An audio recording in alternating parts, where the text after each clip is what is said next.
We are launching to space. Hi everyone, I'm Daryl Nail. And I'm Mujige Cooper. In the 50 minutes leading up to launch, we will show you how this mission will reach and search for ancient microscopic life on Mars and test new technologies critical to the ultimate goal, future human missions to Mars. That's right, and we've got the rocket on the pad and it is ready to go. A beautiful day outside. We're L-47 minutes and counting until launch, and so far the countdown to Mars is on track. We've got great weather, the rocket's looking good, and it puts us on track for a launch at 7:50 a.m. Eastern Time, the beginning of a 2-hour window.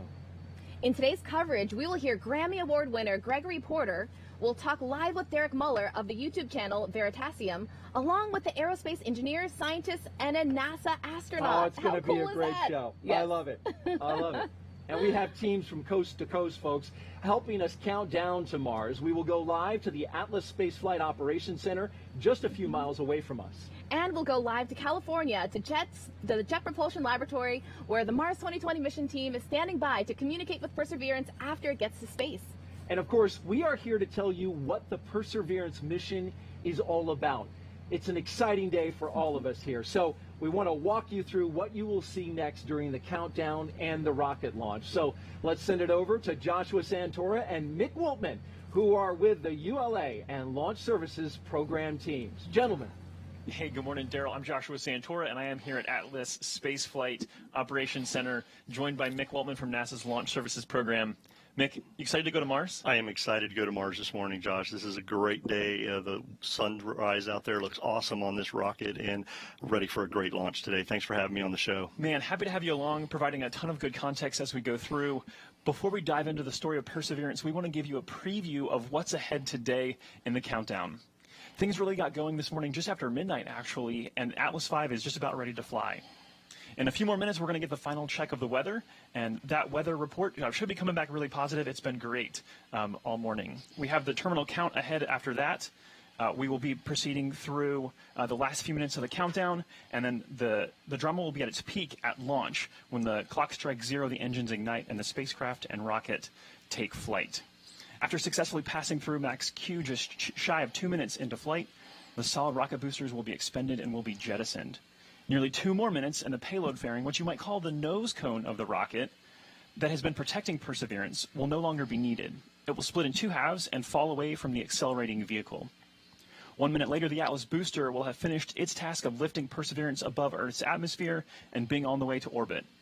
It too will separate, exposing the Centaur RL-10 upper stage engine that will almost immediately begin its first burn that lasts approximately 7 minutes.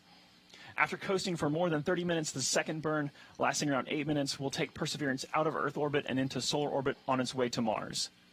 That sets up spacecraft separation and the final milestone we're hoping to hear this morning, the acquisition of signal. And I say hoping to intentionally because it's quite possible that Perseverance will be in perfect condition, but we won't make contact during the broadcast. So lots more to come, lots ahead, but Daryl, we're going to throw it back over to you now to tell us more about this amazing mission. All right, thank you, Joshua and Mick. We've got a lot of really smart people and talented people that we're going to be talking to today, but let's begin with a scientist who's coming up in just a bit. I want to talk a little bit about Mujige Cooper, who's here. She is a planetary protection lead for this mission. Thank you so much. You've been working on this for a while, Moo. Yes, this has been 7 years in the making, and I'm so excited to share this moment with you and with those that are viewing today. I'm just ecstatic. It's fantastic, and we're in a launch period. People probably want to know, why are we launching today? Why are we launching right now? We're in a period that only comes around once every 2 years. Yeah. Explain that. The orbits of Earth and Mars are on the same side of the sun so that we can reach that destination with less fuel. So it's the best time. Short journey, less power. We like that. And we're studying the climate, the geology, and searching for ancient life. But Moo, what kind of life are we talking about here? Well, when we search, we're not going to find dinosaur fossils, right? We're likely, No? unfortunately, likely we're going to find it in the form of microscopic life. We're hoping Ancient to. life. We're Hoping. Yeah, we don't know if it's there, right? Yeah, don't know. Okay, well, that's why we're going. Yes. All right, thank you very much, Moo. And back here on Earth, our friends at Twitter are celebrating Mars 2020 in a very special way we want to let you know about. Check this out. If you tap the like icon on any tweet containing the hashtag Countdown to Mars, you'll see an animation brighten up your screen. You can check it out. Also, the like button itself has a special little animation that you can see. Oh, right there in the corner. See that? Did you see that little sun and the rocket? You should went hit it there. That's right. You just hit it and it goes. Oh, there you go. It will also work in any language from our partner countries, including Spanish, French, Norwegian, and Italian. Wow, that is pretty incredible. That's pretty neat. Yeah. And despite the daunting challenges, NASA has a long history of missions to Mars, going all the way back to 1965 with the Mariner 4 spacecraft. Yeah, we've covered a lot of ground on Mars since then. So let's head out to California and join JPL's Raquel Villanueva. Raquel, what can you share about our history of exploring Mars? Well, Daryl, in the past, we explored the red planet with orbiters and landers, but it was the ability to move around Mars with rovers that truly helped unlock its secrets. Today, I'm joined by Perseverance Deputy Project Manager Jennifer Trosper. She has worked on every single Mars rover mission for the past 3 decades. Now, Jennifer, how does today's launch fit into the history of exploring Mars? Well, we have always been interested in Mars because it's the thing that's most like Earth that we know of. And it's a little bit different today, and so understanding what happened to Mars will help us understand more about our solar system and also more about Earth. Now, as we said, Mars exploration started in 1965 with the Mariner spacecraft flying by Mars. And in 1975, we actually landed the Viking 1 lander on the surface of Mars. And then after that, we started sending orbiters with more sophisticated instruments. Those instruments would do global mapping. They'd find the minerals. They'd find the topography of Mars. They'd actually study the weather of Mars. But we found out that those orbiters needed partners. They needed partners to go down to the surface of Mars and explore like a geologist on Earth would, where he walks around and takes pictures and maybe she takes some measurements. That's what these rovers needed to do, and that's really what started the Mars rover program for us. Our very first rover we sent in 1997, it was a Sojourner rover. Sojourner weighed about 25 pounds and drove all of about 400 feet, but she really showed us what value a rover on Mars could have. And so then the Mars program started the Follow the Water theme to try to understand Mars better. And the first 2 rovers that were sent to Mars to follow the rover were Spirit and Opportunity. They landed on opposite sides of Mars in 2004, and they drove 30 miles combined. And they both found evidence that there had been water on Mars in the past. But we still weren't sure whether that water fostered an environment that was good for life. And so then we sent Curiosity in 2012. The Curiosity rover was big, it had a big robotic arm, it had a drill, it had a science lab in the front. And Curiosity was trying to understand the habitability of Mars. Could Mars have ever fostered life? Could life have ever grown on Mars? And within months of Curiosity landing on the surface, she actually found an ancient habitable environment on Mars. But we still don't know if life ever did form on Mars, and that's the goal of the Perseverance mission. Wow. Thanks, Jennifer. And now that we understand how each rover mission helps shape the other, let's get to know Perseverance. You know, Mars is the closest place that we can reach with robotic exploration that we think had a really good chance of having ancient life. The Perseverance rover will land at a location called Jezero Crater. Jezero Crater is a very interesting place. It's a crater that once held a lake. There are a lot of craters on the surface of Mars that could have once hosted ancient lakes, but not every crater that we think had a lake actually preserves evidence that that lake was there. It had an inflow channel and it had an outflow channel. That means it was filled. The crater was filled with water. In Jezero, we have probably one of the most beautifully preserved delta deposits on Mars in that crater. The major goal of the Perseverance mission is to investigate astrobiology on Mars, and in particular, to address the question of whether life ever existed on Mars. The Perseverance rover starts with a design that's very similar to Curiosity, but we've added to it a whole new set of science instruments. And these science instruments were purposefully selected to help us in the search for biosignatures. We're going to be taking microphones with us. For the first time, we're going to have that human sense on another planet. Perseverance carries with her a grand experiment in spacefaring technology, a helicopter, the name of which is now Ingenuity. One of the major upgrades that Perseverance has from Curiosity is that it's able to self-drive for a distance of up to 200 meters per day. As the rover is driving, it's literally building the map of the road it's driving on Mars. Scientists for years have told us that to really unlock the secrets of Mars, we have to bring samples from Mars back to Earth. So what Mars 2020 is going to do is to drill samples, put them in small tubes. We're going to seal it in its own individual tube. We set them on the surface to provide a target for the second two missions, which hopefully will get in development in the next several years and could potentially get the samples back to Earth by 2031. Perseverance is a very, very profound first step in both our understanding of our place in the universe and a stepping stone towards human exploration on Mars.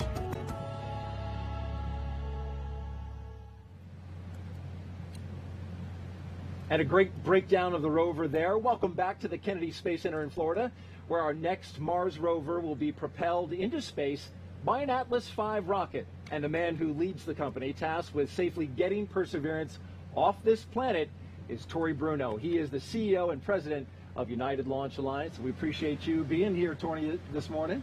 Oh, happy to be here. How is the launch team doing? How are you doing?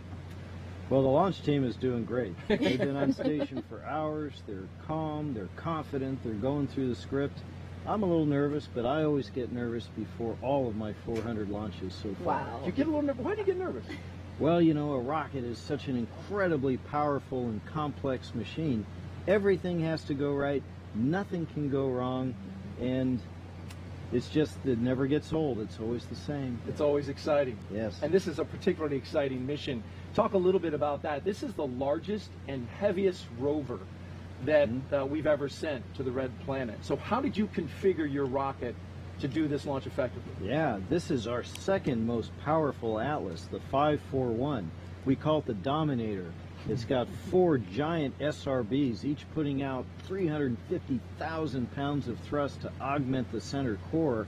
And so it has got the power to get out there to Mars, as well as the precision. It's the most accurate rocket in the world, because when we let it go, it's got about 200 million miles to travel on that transfer orbit. And precision is key. That is right, yes. So the power source for the Mars rover is a contained radioactive battery. I've seen it up close, and we had to alter the way we behaved around that. Yes. How has that changed your team's efforts? Oh yes, the operations around that are completely different. Now, we have a lot of experience with these. We've flown all of America's RTGs, and we're the only provider that is certified to handle them. But, you know, it is still 11 pounds of plutonium, as you saw. And in this particular case, the one very special thing was to install it in the VIF, where we would normally never breach the containment around the spacecraft, because it has to be clean and biological free. But we created a portable clean room and brought this nuclear battery out and installed it in the machine while keeping everything perfect. Awesome. Can you explain what the VIF is, actually, before I let that go? Yeah, the VIF is the Vertical Integration Facility. So these rockets are so gigantic, we build them in a factory, but we can't assemble them there. Atlas and Perseverance are standing 20 stories proud right now on the pad. So they come to Canaveral in pieces on our rocket ship, and then we assemble them in the Vertical Integration Facility. And normally the last thing would be to bring an encapsulated, under the fairing, perfectly clean and prepared spacecraft and put it on top, which we did, but then we opened it to install the MMRTG battery. Now that came late in the process, and that was intentional. Yes. You mentioned there's a certification for who certifies the rocket? So NASA certifies the rocket, and then NASA and the Department of Energy certify a provider like us to handle a nuclear payload because of all these special requirements. Very good. You know, when you were preparing for this mission, you couldn't have imagined, a year ago that you would have a coronavirus pandemic wreaking havoc on this state. How did you handle that, and how'd you overcome it? Yes, well, you know, the one big lesson learned here is you can't buy back time. So when this broke out, our response was early, it was aggressive, and fortunately it was effective. So we did all the things you might be familiar with. You know, we wipe down every surface every hour, we deep clean every evening, we are wearing PPE, we have our teams spread out, we actually change the flow of the work to keep our people safe, but to also keep these vitally important missions going. And of course, I can't say enough about our team. They're so disciplined and so courageous to persevere through all of this, and now to make our third launch under all of these mitigations. I'm just so proud of them. Well, Tori Bruno, CEO of United Launch Alliance, we appreciate you being here, sharing your knowledge with us. Good luck with the rocket launch today, and enjoy it. Thank you very much. Go Atlas, go Perseverance. All right. The countdown to Mars is well underway. Let's go to our launch commentator team for an update on the pre-launch efforts and a weather forecast. Joshua? Hey, thanks, Moo. Operations this morning have been really pretty quiet. Mick, can you tell us what's transpired to get the rocket to the point that it is today, right at this moment? Yeah, actually, Josh, it's great to have a quiet countdown this morning. That means really good things for us here in the ASOC. But the teams did come on station today about midnight. They got on station, started configuring the launch vehicle, getting it ready for fueling, as we've been listening to them fuel the first stage Atlas with LOX and the second stage Centaur upper stage with cryogenics. The team continues to do that. They've checked out the avionics, the electrical systems. They've also done a flight termination system check with the range. So all systems are looking nominal, and the team is now currently in their T-4 and holding and just assessing the telemetry and the launch vehicle as we get ready to lift off this morning. Yeah, and it is a programmed hold, so this is part of the plan. This is not anything going wrong. We do have a 2-hour window today, but everything is charging ahead towards that 7:50 a.m. Eastern liftoff time. We want to introduce you to a few of the teams involved this morning. We want to start with the U.S. Space Force. They're responsible for the range operations and weather activities. So, Mick, tell me about the range really fast before we get this weather briefing in just a few seconds. Yes, the United States Space Force is responsible for public and personnel safety here at Cape Canaveral Air Force Station and Kennedy Space Center, where we're launching from. So a very important part of the mission today. They are one of 5 teams that are working with us to launch Mars Perseverance on its way this morning. And an important part of that, not only public safety, but is they also do weather for us to make sure that everything looks good. As we saw that sunrise this morning come up right behind, everything is looking good. Here, so. RC, LC, that one. RC, conduct weather briefing on Channel 8 Weather Conference. Roger.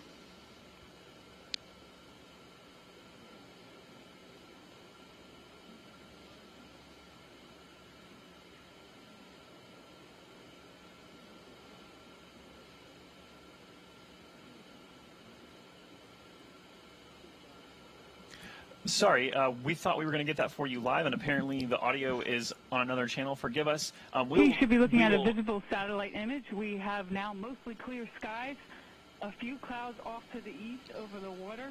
We were monitoring one cell on the radar 10 miles to our southeast, which has dissipated, so things are looking great for launch. We are go on all LCCs and expected to remain go through the count. Our temperature is currently 80 degrees. Could climb to 82 by the end of the window. Winds are currently from 220, 8 knots sustained with peaks to 10 knots. 10% POV for the cumulus cloud rule. Proton flux is at normal background levels and expected to remain so through the count. This concludes the weather brief unless there are any questions. All right, so I think we're in good shape. We heard a great report there. Again, hearing the go on all LCCs, launch. Absolutely. LCC. Launch commit criteria. I can never remember the second C. Appreciate that. So tell us about the T clock, because obviously we mentioned we're at T-4 minutes and holding, so we have a difference here in these 2 clocks today. Yeah, so the teams actually are working to 2 different clocks. The L clock, or what we call the launch time, or L- time, is the real-time clock, which continues to count down towards liftoff. T-time, that's the clock that the team uses for operational sequences of events in the procedure. This time has built-in holds in it, one of which we're in right now, 30-minute hold, which allows the team to adjust things that they need to do throughout the countdown tonight. So the L clock will continue counting down, and what's unique about this is at L-4 or T-4 as we pick up the count, these 2 clocks will sync up and we will count down to liftoff this morning. One of the things we want to kind of piggyback off of the weather briefing for is to talk about the power source for Perseverance. Perseverance actually has a nuclear battery, which that might be a little bit alarming for people to hear that. It's not a nuclear reactor, it's a nuclear battery, and it's actually something that has been developed by the Department of Energy for this kind of a purpose. It's a multi-mission radioisotope thermoelectric generator, which is a mouthful, but it's an MMRTG. It's roughly the size of a 5-gallon bucket, and it is designed to actually make, how does this actually produce power for the robot? So it's using nuclear material inside, right, to generate the electricity that's there. Starting off the mission today, it'll be about 110 watts of power that provides the spacecraft as we lift off. And it'll provide power for Mars Perseverance throughout its whole mission life. So that's the unique thing about this battery source that's pretty neat, is that it will continue for the whole time. Yeah, the Atlas V has a perfect launch record, so it's in good shape. So we're not expecting any problems, but if there were a contingency today, we'd want you to stay with us to talk through some of the details, and we'd be providing advisories. We have teams that have been focused on this specifically, and they're working towards making sure that everybody is safe, and our robotic explorers are safe as well. So that's going to do it for now. A great weather briefing. We'll send it back over to you to Daryl and Moo. Thanks, Joshua. With the countdown to Mars well underway, we want to take a moment to honor our country with the singing of America the Beautiful. We are proud to present to you now two-time Grammy Award-winning singer Gregory Porter.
The beautiful baritone voice of Grammy Award-winning singer Gregory Porter. That was outstanding. It was so emotional.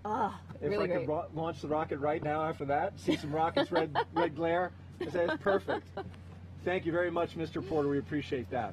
So, Perseverance will seek to unlock many mysteries about Mars, but remote scientific instruments can only go so far. Joining us now to talk about returning Mars samples back to Earth is Dr. Lori Glaze, Director of NASA's Planetary Science Division. Thank you so much for joining us today. It's my pleasure. Happy to be here. Yeah. First, can you talk to us about the value of studying Mars samples here on Earth? You bet. So one of the most exciting parts of this mission, of course, is that we're going to drill samples that we're going to go back to Mars and pick up and bring back to Earth. And part of the reason for that is, or the main reason is, that we can only go so far with the instruments that we have on the rover. They're wonderful, it's a great suite, but nothing compared to the state-of-the-art instruments in the laboratories around the world. So we really want to get those precious samples back here so that we can do that really in-depth analysis of the samples here. In addition to that, not only do we want to study them now, today, with those state-of-the-art instruments and facilities, we can preserve actually most of the sample for decades, and that will allow us to use future instruments that haven't even been invented yet, or answer questions we haven't even thought of yet. So it's really important to get those samples back here. And could we confirm life if it is there with the instruments we have on the rover, or would that actually happen back on Earth? I fully expect we won't be able to make that real determination until they're back here on Earth. We expect with the instruments we have on board to be able to detect biosignatures and the types of things that say, yes, this is a sample that may contain evidence of past life in the sample, but I think it would be very difficult to confirm that until we actually get the samples back here on Earth. Speaking of getting them back here to Earth, the key part of this, how will you do that? That's a great question. We're already starting work on that next mission called Mars Sample Return. We think it's going to launch. We're planning for a launch in 2026. This is a really complex mission. It's going to require 2 launches from Earth and 1 launch from Mars in order to get those samples back here. Wow. We're working really closely with the European Space Agency, our core partners on this mission. So we'll have a launch from the U.S., which will launch a sample return lander that will land on the surface carrying a fetch rover that will go out and pick up the samples, bring them back, load them into a rocket, the Mars Ascent Vehicle, and launch them into orbit around Mars. At the same time, when we launched from Earth, the Europeans are also launching an orbiter from Earth that will be in orbit around Mars, and it will capture those samples with that orbiter. We're going to capture them, and then it will make its return trip back to Earth, release them, and they'll come down and land in the Utah desert, where we will then safely carry them and put them in the curation facility. Wow, what a process. Awesome. Yeah. That is so amazing. Thank you so much, Lori, for joining us today. We appreciate your time. Pleasure. Enjoy the launch. Get a view. Go Perseverance, go Ingenuity. Awesome. Thank you, Lori. Well, in the early 1900s, the Wright brothers proved powered flight was possible on Earth. Now, NASA plans to test a powered flight on Mars with an ingenious helicopter. So, let's get back out to California now. And Raquel, the Martian atmosphere is 99% less dense than here on Earth, so this is no easy task to fly on Mars. It is, Daryl. Now, hitching a ride on the Perseverance Rover is an exciting technology demonstration. The Mars Ingenuity helicopter. Now, if successful, it would mark the first time humans have taken powered flight on another planet. Ingenuity's project manager, Mimi Ung, joins us now to talk about the set of milestones Ingenuity needs to hit in order to take flight on Mars. Hi, by the way, we just had an earthquake in this room. But anyway, with that, Mars Helicopter Tech Demo is motivated by the potential of adding the aerial dimension to space exploration. In the future, a helicopter can serve as a scout for rovers and astronauts. A helicopter can get us to places of high scientific interest that cannot be reached today. It's not easy to build a rotorcraft for flight at Mars. The atmosphere there is very thin, about 1% compared to that at Earth. So a helicopter for Mars has to be very light and have a rotor system that can spin very fast. Behind me is the full-scale model of Mars helicopter Ingenuity. It's very light, 1.8 kilograms, about 4 pounds. It's capable of flying through the thin atmosphere of Mars and is capable of surviving and operating autonomously. There is a set of milestones between now and Ingenuity's first flight. The very first one is when we turn on the helicopter and the base station to check their health. First time operating in true space environment. The next major milestone will be when Perseverance Rover deploys Ingenuity helicopter to the surface. The deployment will also mark the first moment the helicopter starts to work on its own in a standalone manner. It will never return to the rover. And the first major milestone then will be the helicopter surviving the first cold Martian night, about minus 90 degrees Celsius. And we've designed the helicopter to keep itself warm. So we've planned for up to 5 flights in the 30 Martian days that have been set aside for our flight experiments. The flight data we get from the helicopter will inform our team the health of the helicopter and performance of each flight. The data could also include a few color photos. First ever photos of Martian terrain taken from aerial vantage. that would be true icing on our cake. Cake, Mimi, thank you. And you're right, we did have a little bit of a shakeup, but everything seems to be okay right here so far. And we look forward to Ingenuity's first flight. And with that, let's head back to KSC as we continue the countdown to Mars. All right, thank you, Raquel. When the name Perseverance was chosen for the rover, our country was in the early stages of the COVID-19 pandemic. Now, the name is also a fitting description of what NASA teams needed to get this rover to the pad on time. Joining us now is NASA Administrator Jim Bridenstine. Thank you very much for being here, Jim. Perseverance is meaning a lot, and that includes recently a 3.9 earthquake that we have reports of in California. Yeah. We just saw our own Mimi Young. She said things were rattling there.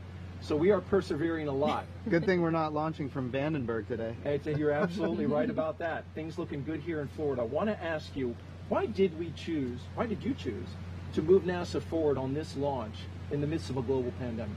Oh, well, there's a number of reasons, but I think the biggest thing is, the public wants to see the United States of America and our international partners do stunning things. And we have a history of doing amazing things in the most challenging times, and this is no different. So look, here's the other challenging thing with Mars in general.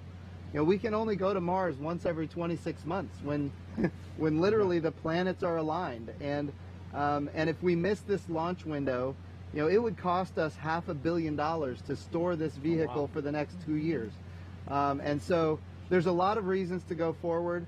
Some of it is, financial, the NASA budget, and then the other big reason is Americans want to see us continue to do big things. I want to be really clear, though. We have made sure that all along this process, if somebody didn't feel comfortable working on this project, they had the option to not work on this project. And I will tell you, we didn't find that very often, if at all. Mm-hmm. I will also say that our highest priority was the safety of our people, and we wanted them to know that if they come to work, they're going to be safer at work than they would be if they stayed at home. And of course the personal protective equipment, the social distancing, the changing of schedules in order to minimize people working on the vehicle at one time. All of these things were put into place as protective measures. But it is true, the name Perseverance, which was given to this robot by Alex Mather, who's a 7th grader in Virginia, this is all about perseverance. And going to Mars, as you said, going to Mars is all about persevering in general. Doing it now is more persevering than ever before. Real quick, we've got a launch, of course, counting down. How are you feeling? Well, nervous as always. This is a lot of money at the top of a rocket, and of course not just the money, but the entire life's work of so many, thousands of people. So look, it's going to be a good day. We're knocking on wood. But it's going to be a good day for NASA. Thank you very much for being here, Jim. Appreciate your leadership. Thank you. You bet. All right. Thank you so much. We are now at L-14 minutes and counting. Let's check back in with Joshua and Mick to get an update on preparations to launch the rocket. Joshua, there's an important poll by the Launch Services Program happening soon, right? Yes, absolutely. So the countdown is continuing. Obviously, a status report, we heard them talking about the earthquake, and everything is still good. We're hearing that on the back end that things are proceeding well. No major issues or hiccups because of that. Everything going well. The savvy viewers out there will notice the clocks in motion, 2 clocks actually. The countdown clock there behind Daryl and Moo is at 4 minutes and holding. Excuse me, at T-minus 4 minutes and holding. But the clock on your screen now is the L clock, and that is continuing to count down towards that 7:50 a.m. liftoff time. Yeah, that's exactly right, Josh. As we talked earlier, the L time is the real-time clock that continues to count down to 0. At T-minus 4 and counting, the 2 clocks, the T clock and the L clock, will sync up as the team continues to work their operational sequence events and the procedure. So the team is very focused this morning. As you already mentioned, the earthquake that was brought up, the team has assessed that and looked at it, and they're doing a great job and getting us to 0 this morning.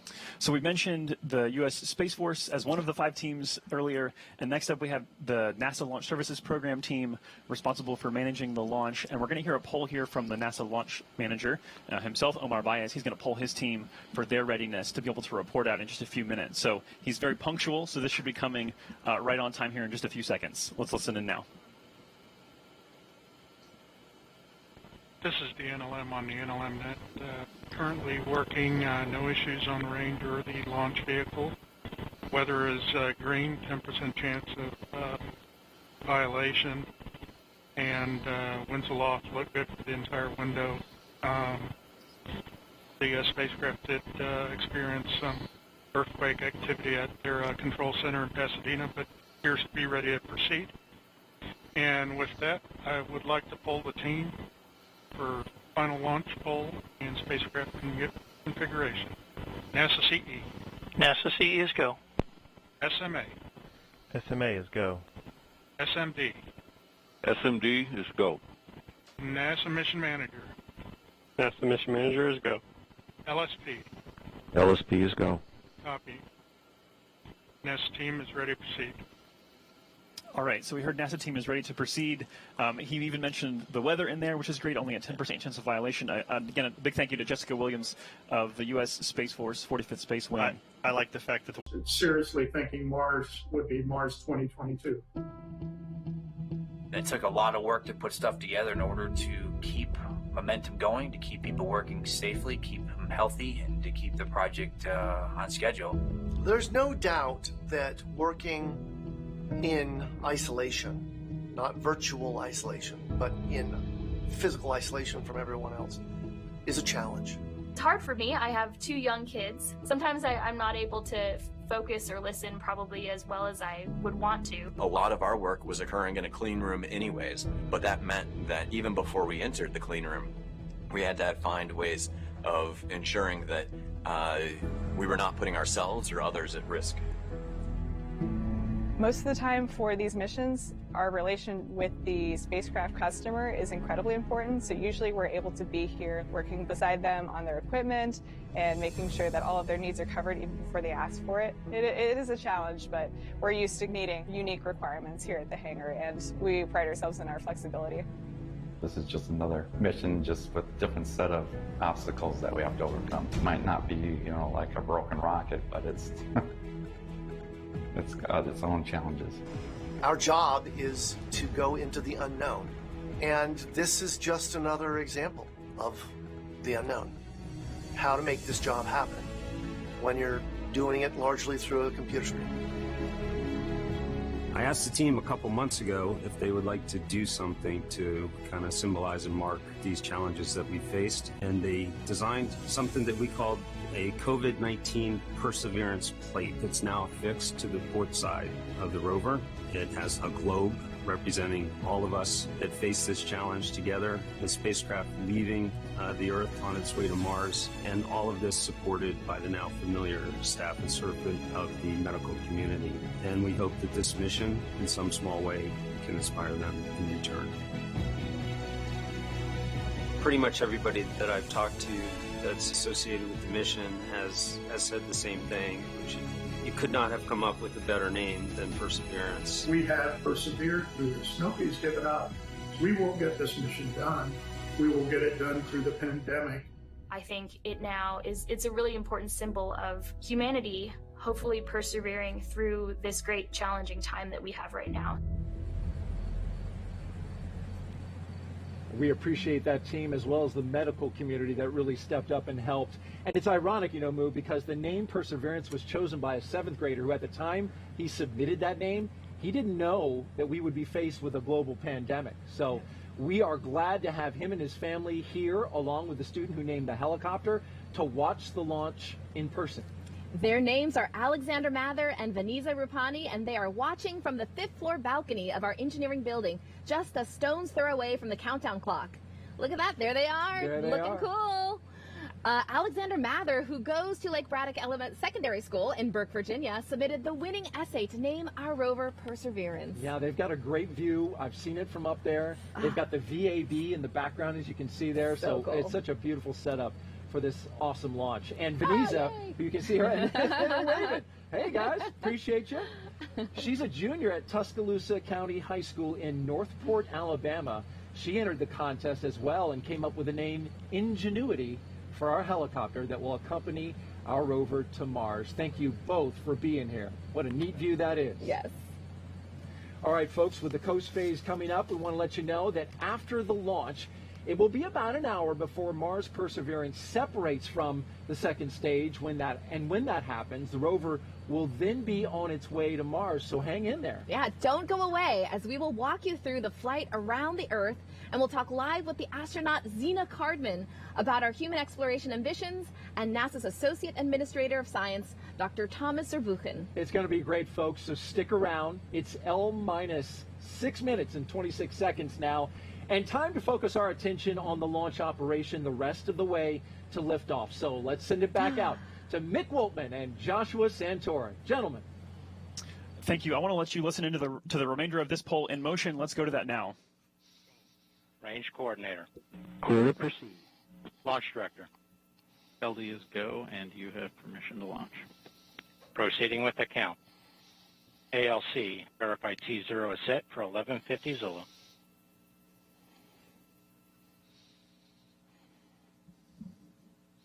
So 1150 Zulu. That is 7:50 a.m. Eastern time, so that time is correct. As I'm watching Josh do the calculations on his finger there. Get my advocates out. Right. No, so there's a lot to come ahead. One of the things coming up in just a few seconds. 5 minutes, 30 seconds. OS, NSC. Go NSC. Spacecraft on internal power and timer set for T0 of 1150 Zulu. Roger. OS, start list data capture. Roger. Fantastic. All steps are complete prior to terminal count. LC switch is ready. Awesome. So things are really starting to pick up here. You're going to hear more and more chatter on those nets there. That call was to say that Perseverance is powered and ready to go, which is a phenomenal call. Yeah, a couple things happened during that time, right? Is launch conductor, ULA's launch conductor, Scott Barney, polled the whole ULA team. They were all go. We got to hear the third of our 5 teams. The third of our 5 teams. We got to hear the end of that where the range was clear to proceed, and ULA's launch director, Bill Cullen, gave the authority to go for launch this morning at 7:50 a.m. Then we got to hear from the JPL spacecraft team that they are the fourth team, that they are on internal power, and timers are set. They are targeting a liftoff of 7:50 a.m. this morning. So all things are looking good for us, Joshua, this morning. It's so, we talk about being nervous and excited. This is right here where we're nervous and excited. Yes. There are a lot of things happening as we get ready to count down to the liftoff this morning. We have about 15 seconds left in this hold before we pick up the count. Yeah, we're going to listen into that. The 5th team, the one we haven't mentioned yet, is the Department of Energy, who is responsible for the MMRTG, the power source for Perseverance.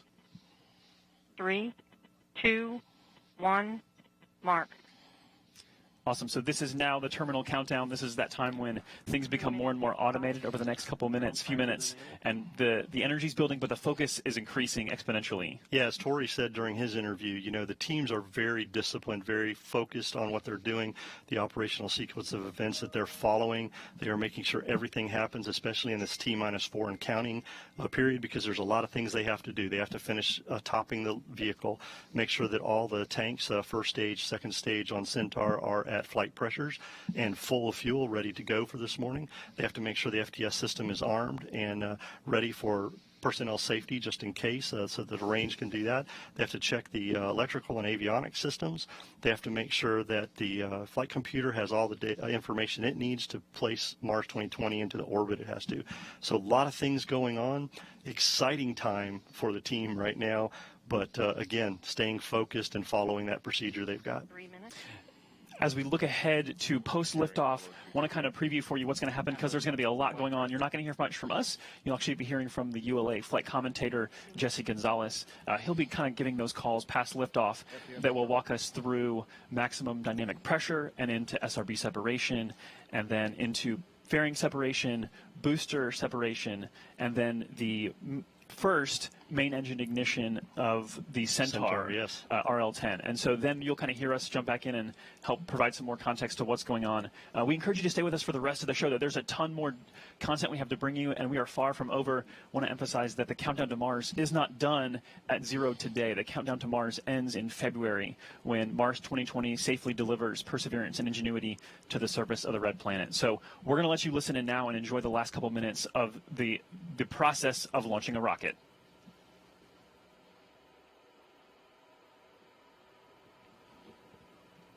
One minute 59.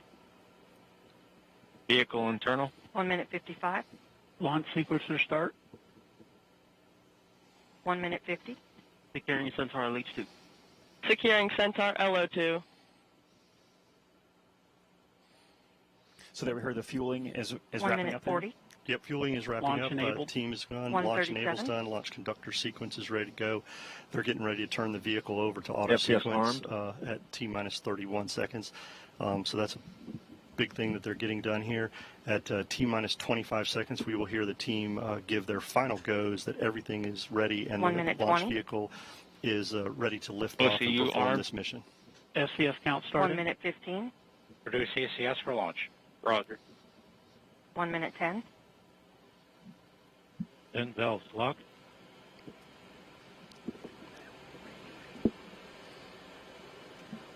One minute. Rock, report range status. Range green. That's good to hear, Joshua, right That means there. public safety there is accounted for. The FTS system, there you see on your screen a beautiful shot. The skies look great. There's little wind happening. You'd be able to see more of the venting.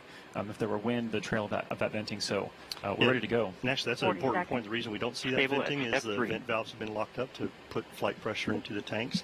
And as we just heard, they're stable at step 3, which means the tanks are ready to go.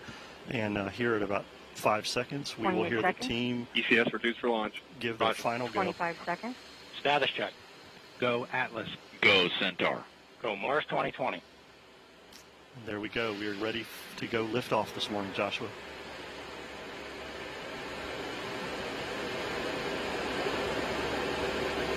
Eight, 7, 6, 5, Five. 4. Engine ignition. 2, 1, 0. Release. And liftoff. As the countdown to Mars continues, the perseverance of humanity launching the next generation of robotic explorers to the Red Planet.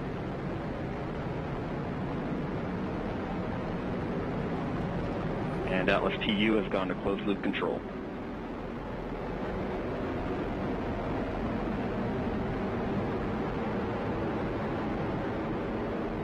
Coming up on 30 seconds into flight, the RD-180 is throttling down as expected. Engine response looks good.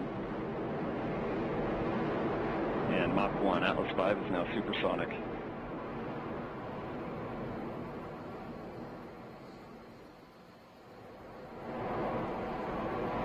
And passing 45 seconds into flight, vehicle is now passing through max Q, maximum dynamic pressure.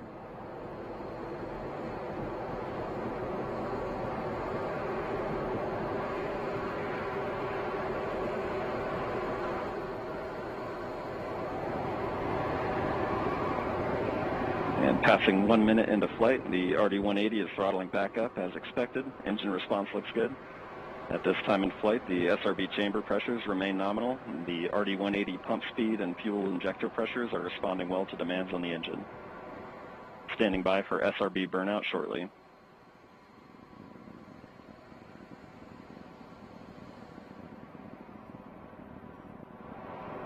And we have burnout on all 4 SRBs. Burnout pressure signatures look good. Standing by for SRB jettison shortly.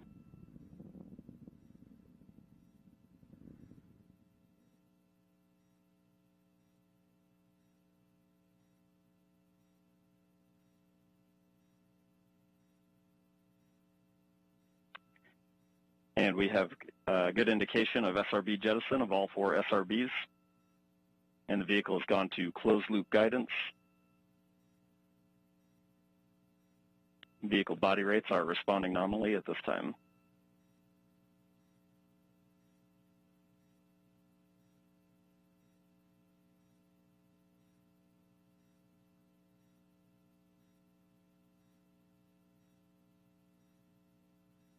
And coming up on 2.5 minutes into flight, the RD-180 is throttled down slightly as expected. Engine response continues to look good. At this time, the vehicle is 50 miles in altitude, 85 miles downrange, traveling at 6,000 miles per hour.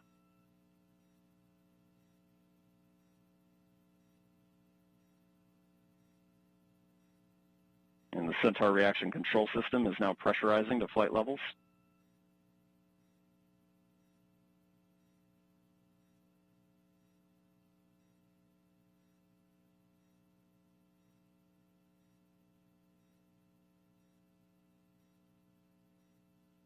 And just past 3 minutes into flight, the RD-180 is now throttling to maintain a constant 2.5 G acceleration limit for payload fairing jettison. Engine response and vehicle acceleration look good.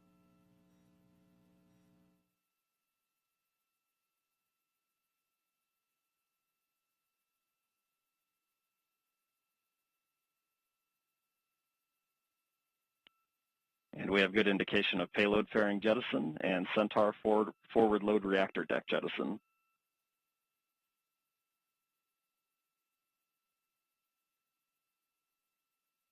And the RD-180 is throttling back up to attain a 4.6 G acceleration. Engine response continues to look good.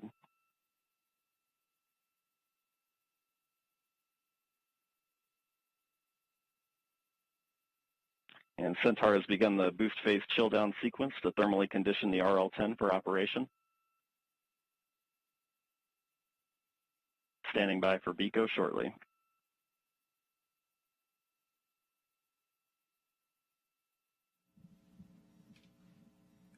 BECO's the call for booster engine. And we have BECO, booster engine cutoff, standing by for stage separation.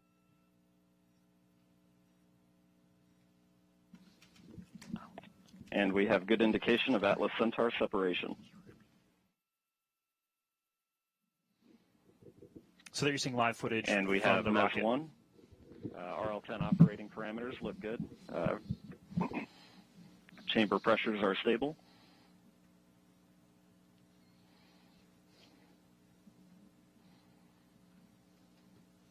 This will be the first of 2 burns for today's mission. This first burn will be approximately 7 minutes in length.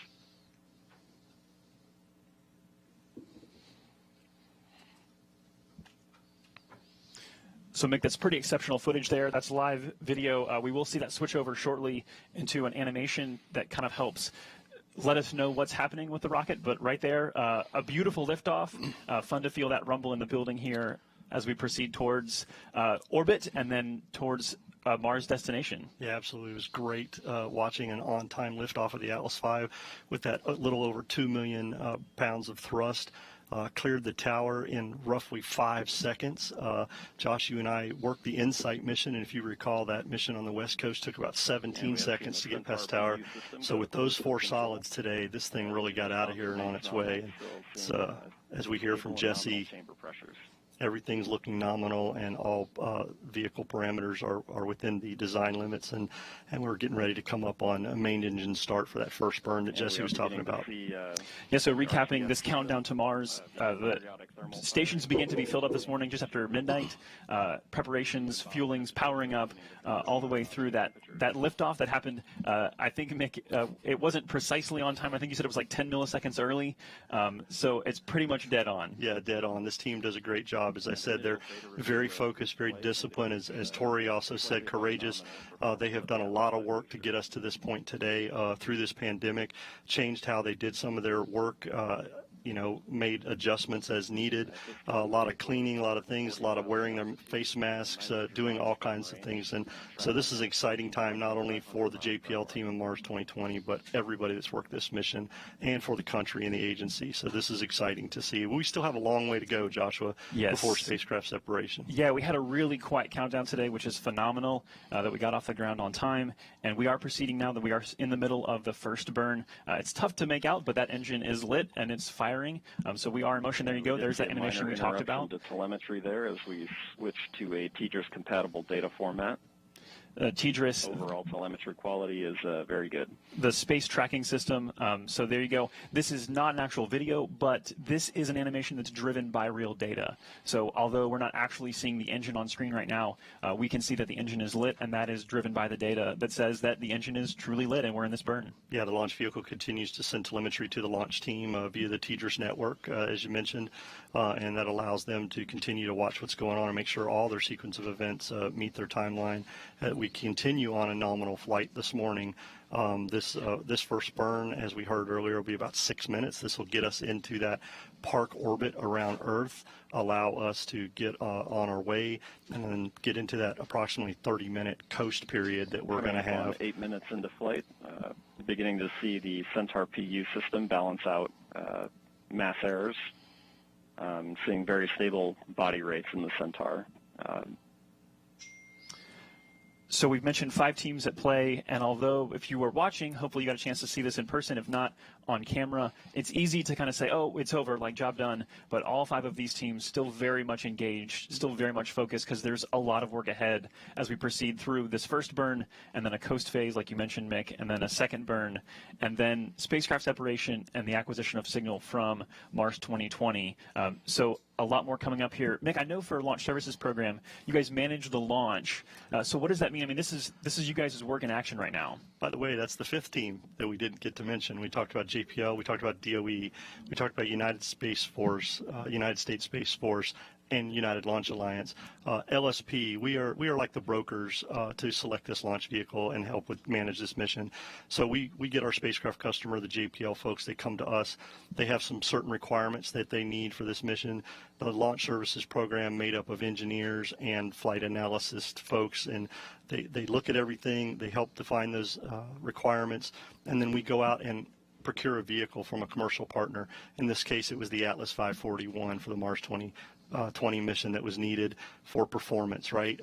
As you and I have talked over the last several days, Josh, one of the things that was important for us to look at was that performance, to be able to get Mars 2020 onto that transfer orbit into solar orbit to intercept Mars in 7 months. It's kind of analogous to a football game, right?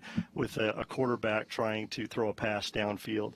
You need a quarterback with a lot of performance who can get that ball down there where it needs to be, so the receiver can intercept that. In our case, 7 months later. There you go. Yeah, it's the longest football pass ever. The Earth is the quarterback, the Atlas is the quarterback's arm, Perseverance is the football, and Mars is the receiver. That's exactly right. And what we also talked about is that technically, you could launch to Mars at any time if you had a rocket that was powerful enough.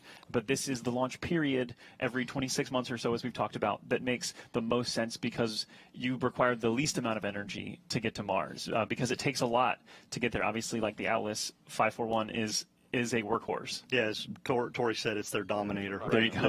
I love that name for the Atlas 541. But we heard Jim Bridenstine, our NASA administrator, tell us that if we didn't make this launch period, we would be down for roughly 26 months. It's right? tough. So the period started July 17th and goes to August 15th. Today, July 30th, was one of those launch opportunities that we had. We had a 2-hour window, and within that window, we had several opportunities. 25, actually. Yeah. 25 opportunities. And we launched at the beginning of the window on our first opportunity to get Mars 2020 going on its way. And that, that sounds like a lot, and it is. The flight analysis group, both at JPL, LSP, and ULA, did a lot of work to pick out those target sets and figure out where we needed to be. So they've done a great job, and we'll see how this mission continues. So, Mick, tell us about the 2 burns required here, and we're actually coming up on the end of the first one. Ultimately, a lot of people probably, and myself included at some point, just like, why wouldn't you just keep firing the engines? Just fire all the way through and get to Mars in one shot. So the first burn gets us into that park orbit we talked about. We've lifted off, we've left Earth, we've got into a park orbit around Earth right now.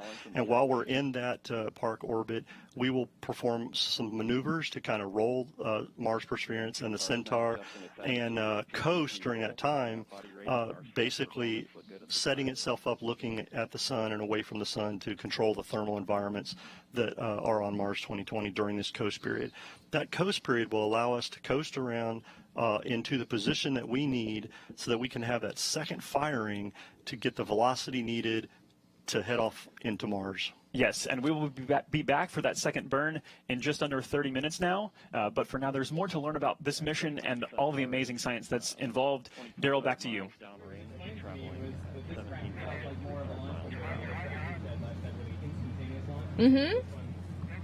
All right.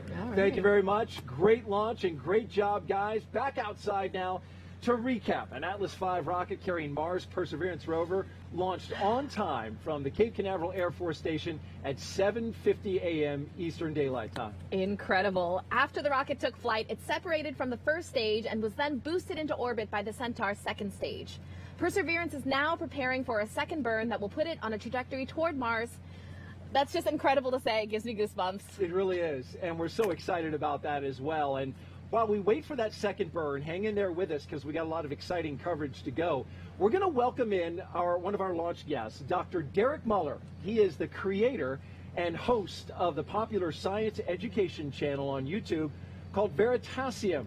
He also holds a doctorate in physics education, so he's really smart. And that's why you saw us kind of having some fun, because Derek was here on set and we're just having a good time talking about this launch, which I got to start off with that. Derek, your first time seeing a launch in person, what'd you think? I mean, what can you say? I have nothing to compare it to, but it was awesome, something I will never forget, and I definitely want to be invited back. So if you guys can make that happen, I mean, just so amazing to You see. do a great job explaining physics. What did it feel like? Kind of walk me through as you were watching and experiencing it. Well, it's like all the physics goes out the window a little bit. It's a very visceral moment between you and this very powerful craft. I think it's just amazing, all the, the engineering that goes into making something that's that powerful and yet that controlled, Yeah. and to witness that is phenomenal. And then to feel the rumble of all that sound as it hits you, I found it an incredibly emotional experience. It's almost unbelievable to, see it taking off. It's very surreal, that's for sure. Nice. What excites you the most about the Perseverance Rover? Well, the Perseverance Rover is going to do a lot of great science. So I'm excited, for example, that it's going to cache samples that we're going to bring back. Super excited that we're actually going to have samples from Mars in our hands. And I think that may clinch whether we can see that life is actually there. But I'm also super excited about Ingenuity, about the helicopter, which I got to visit out at JPL before it was strapped to the underbelly of the rover. And to think about flying a rotorcraft in, another world, essentially, in a place that only has 1/100th of the Earth's atmosphere, it seems audacious, and I am impressed and amazed, and I can't wait to see if it works. I'm cautiously optimistic. I think the team is phenomenal. And you did, in fact, a YouTube story on it, a piece on your channel, and did a fantastic job going to JPL. I did, yeah, and I was just so lucky that it was like there, a meter or two away from me on the other side of a door in a clean room, and that was, one of the great moments of my life. Yeah, that thing's going to Mars. Exactly. Yeah, and it weighs like about as much as my laptop. Yeah. And you think about, it's substantial in its size, and it's going to go there and take off and fly all by itself, because of course we can't control it, given the time delay and everything. That is, I just think, one of the pinnacles of human engineering. Yes, absolutely. Now, this is going to do some big science as well. What are your thoughts on the search for ancient microbial life on another planet, Mars? Well, I think chances are good that Mars once harbored life. It was so similar to Earth in the past. One can only expect, life probably sprung up there as well. But I'm really excited for us to get that confirmation, because I think it really transforms our ideas about life and how frequent it is. Right now, all we have is this sample size of one Earth with life. If we find another one, that's 100% more information and data, and I think it's likely that life will not be exactly like ours. And I think it'll be fascinating, everything we can learn about other potential forms of life just by finding life on another planet. You seem to suggest that you think there is life. I do. I mean, you have liquid water for, I don't know how many, half a billion or a billion years. On Earth, that was enough to create life. So, the guess is that's not a unique thing, right? I mean, the scientific hypothesis is you run that enough times, it's bound to lead to life again in other circumstances. Dr. Derek Muller, we really appreciate you being here, YouTube creator with the channel Veritasium. We know you have a 2.5-week-old child that your wife is holding out. There are very few things that I could leave for, but this launch, that is one of them. Thank you so much for doing so. Get a selfie with our full-size rover back here. You see that? Please. I definitely will. Very good. Thank you so much. There has been a lot of anticipation by NASA teams leading up to this launch, but some won't be able to fully celebrate until the rover has safely landed on Mars 7 months from now. Raquel, you're there with the Mars mission team at JPL in California. How are they reacting to seeing Mars 2020 take flight? Well, Moo, it's been quite an eventful morning with the earthquake, but you could feel the energy building in the room in the run-up to launch. And now I'm with Bobby Braun, the Director for Planetary Science at JPL. Bobby, now that we've started our journey to Mars, can you tell me how you are feeling? Wow, it's a great day. We're all so excited, and to get started in this way and to be on our way after all this work that the team has gone through. It's really just fantastic. That's great. Now, now that Perseverance is off the launch pad, what are its next steps? Yeah, well, we're almost on the path to Mars, if you will. The launch vehicle has done great so far. Our partners at ULA are just fantastic, and we're very happy to be working with them and for them to give us this boost so far. But we still have to have another burn of our upper stage. We have to pass through the night side, or the shadow of the Earth, come out on the other side and find the sun and power up, and then establish contact with the spacecraft.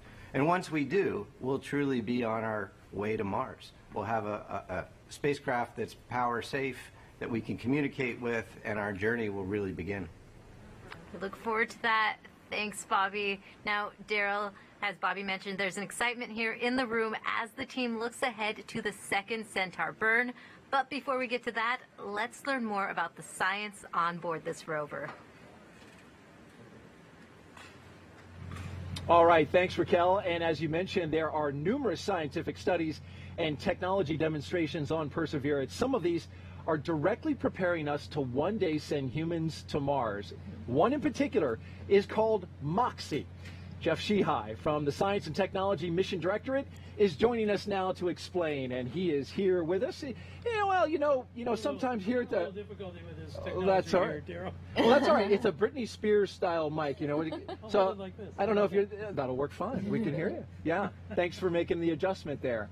So Jeff, this is an incredible piece of technology here, this MOXIE, right? So tell us, what is it and why is it important? Well, MOXIE stands for Mars Oxygen In Situ Resource Utilization Experiment. That's kind of a mouthful, so we grab a few letters out of there and just call it MOXIE. And I think the name MOXIE has a certain kind of attitude that's appropriate for this ambitious mission to Mars. But what in situ resource utilization is utilizing the resources that we find at a destination to produce useful commodities. And so what MOXIE is going to do is suck in the Mars atmosphere, which is mostly carbon dioxide, and produce pure oxygen. Oxygen is a commodity that we can use in our exploration endeavors, and so MOXIE is the first in situ resource utilization experiment on another planet. How about that? So that's why it's so important.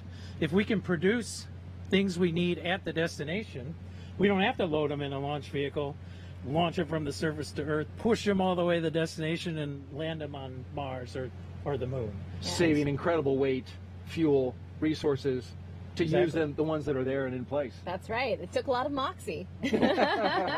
What were some of the biggest challenges in developing this technology, designing it, developing, building it? Well, the team that produced the hardware that we just saw being launched on its way to Mars, they certainly had MOXIE, because they had to overcome a lot of challenges along the way. When you start to develop new technologies, you're working in a laboratory, and you've got all the room you need usually. You can build it big and heavy because you're not trying to make it look pretty, you're just trying to make it work, and you've got all the power you need, and you can control the thermal environment, and you can have teams of people come in and tinker with it and fix it when it breaks and all of that. So, but and you can probably see where I'm going with this, when you get to the point where it's time to fly that hardware to prove it out in the space environment or on the planetary surface, then the rubber really hits the road in terms of the engineering, and that's where the teams of engineers come into play, and they develop clever solutions to implement the process that's been developed in the lab and package it for space flight. So MOXIE faced a lot of challenges. You know, once you have to put it on the rover, the size becomes important. It has to fit in a certain volume on the rover. The amount of weight, or the mass, becomes really important. Every ounce you launch into space takes propellant to move it. So we want to make MOXIE as light as possible. Had to fit within a certain mass budget, or they would have kicked it off the rover. Yeah, and we're glad you made it on the rover. And just real quick, and without getting too deep into the technical details, how does it convert carbon dioxide to oxygen? So MOXIE uses a thermal and electrochemical process. There's a compressor that was built by a company called Air Squared. Some of that was funded under the NASA Small Business Innovative Research Program, actually. And they built the compressor. What it does is acquire the carbon dioxide from the Mars atmosphere and push it into the electrolysis system. A company called Ceramatech, a team led by a guy named Joe Hartvigsen. They're now called Oxide Energy, I think. But they built the guts of MOXIE, which is the solid oxide electrolysis system that takes the carbon dioxide, CO2, actually pulls an atom of oxygen off the CO2, leaving CO. Oh, wow. And then those atoms migrate through the electrolysis system, and those oxygen ions are neutralized, and then they recombine. An O and an O becomes O2. And so we get pure oxygen out of the system. That's fantastic. And so in order for you to get MOXIE on board the rover, actually you had to kind of clear through the very smart lady to my left. She's with Planetary Protection. So she actually had to clean off part of it, right? Yeah. You had to heat it and then clean the That's O2 right. sensor. Yeah, the SOx part was actually self-sterilizing. It was hot enough so it cleaned itself. But there's a part, the O2 sensors, that needed vapor hydrogen peroxide sterilization. So it's the first time we used hydrogen peroxide on flight hardware. Oh, that's awesome. Yeah. Yeah. So you can say thank you. Thank you. Thank you. No, thank you. Appreciate it very Thanks for much. letting us do that. Well, you know, in speaking about the rover, Moo, what is it? You know, Curiosity told us that we have, or had at one time on Mars, moving water. That's So, right. so what is Perseverance going to do in terms of confirming whether life could have been there? Yeah, exactly. So the past mission set up the stage as far as understanding what could sustain life, and now we're actually looking for signatures of that life. And so some of the answers that you're looking for, which one are you personally looking most forward to? Yeah, I'm personally looking forward to seeing signs of life where no one will argue that it has a biotic source. It's very easy to say, oh, this chemistry could have happened from natural reasons, but I want to see a smoking gun. It would be awesome to see that. Now, that's not exactly easy, right? No, not at all. And so explain that to us. Yeah, so in order to get that definitive signal, one of the main things you have to do is make sure you have a clean instrument that you're sampling with. And so that's why we spent a lot of time cleaning, baking out hardware to such a high degree, 150 degrees Celsius for some of these parts, to make sure it was clean enough. And so those parts have to be specially made to be able to handle that heat. That's right, yeah. In order to get it past you. Yeah, all of the material selection, everything was done specifically for that purpose.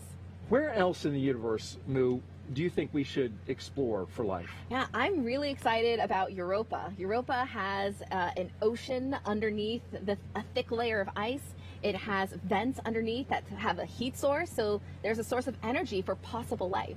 Europa, a moon. Yes, the moon. Yeah, icy moons. That's the next place to go. It's interesting that you picked that. I mean, it's a very, very cold place. Yeah.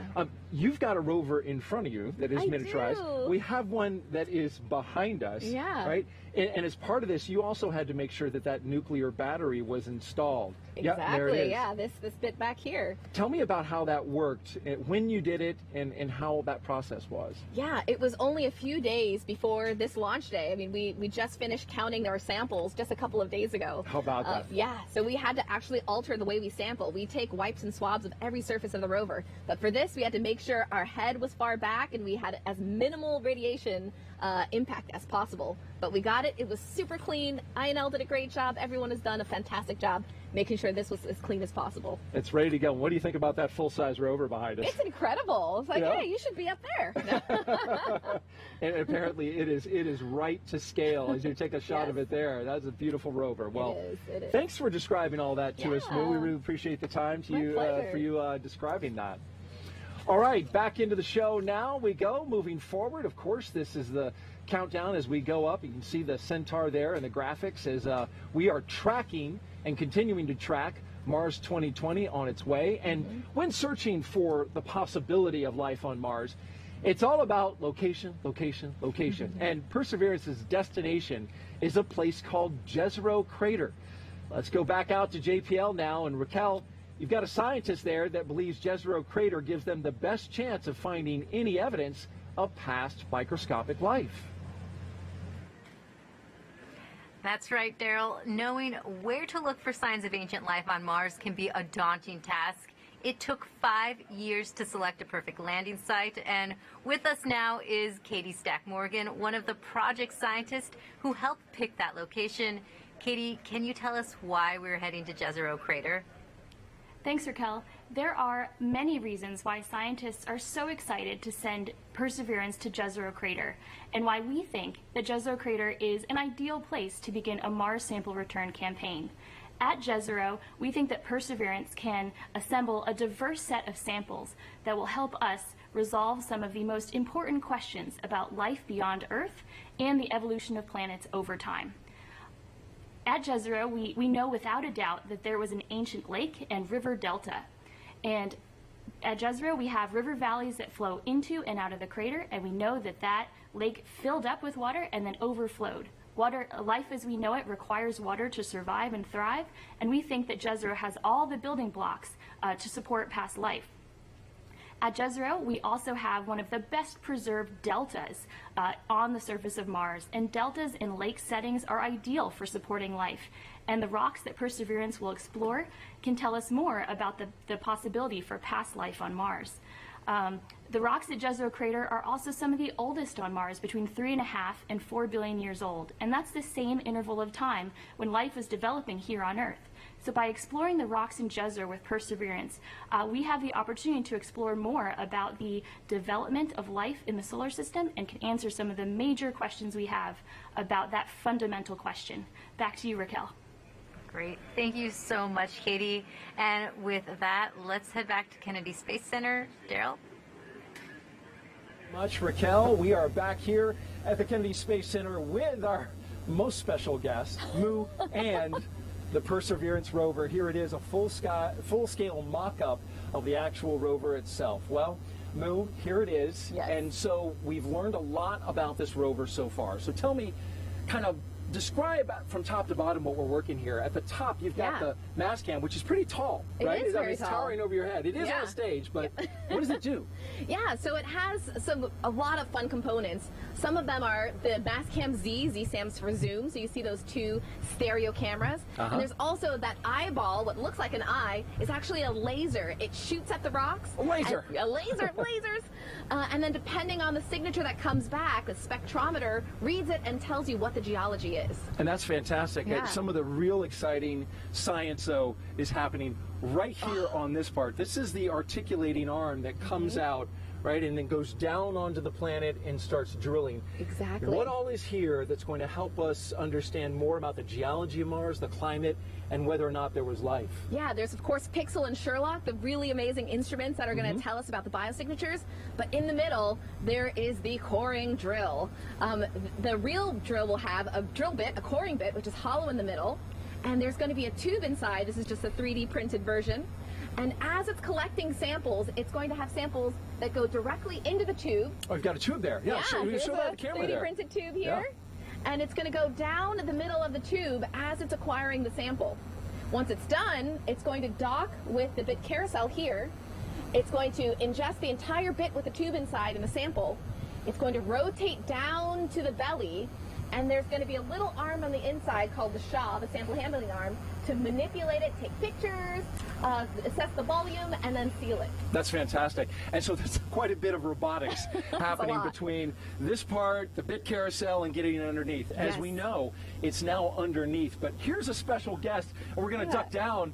This is the Mars helicopter. Yes, and Ingenuity. Moo, this thing is going to be actually tucked up underneath the rover. It was a late addition to this project, but it's probably one of the neatest things on it. It is pretty amazing. 2,400 RPM that these blades are going to spin in counter directions. Yeah. It's a little bit under 4 pounds. It's super light.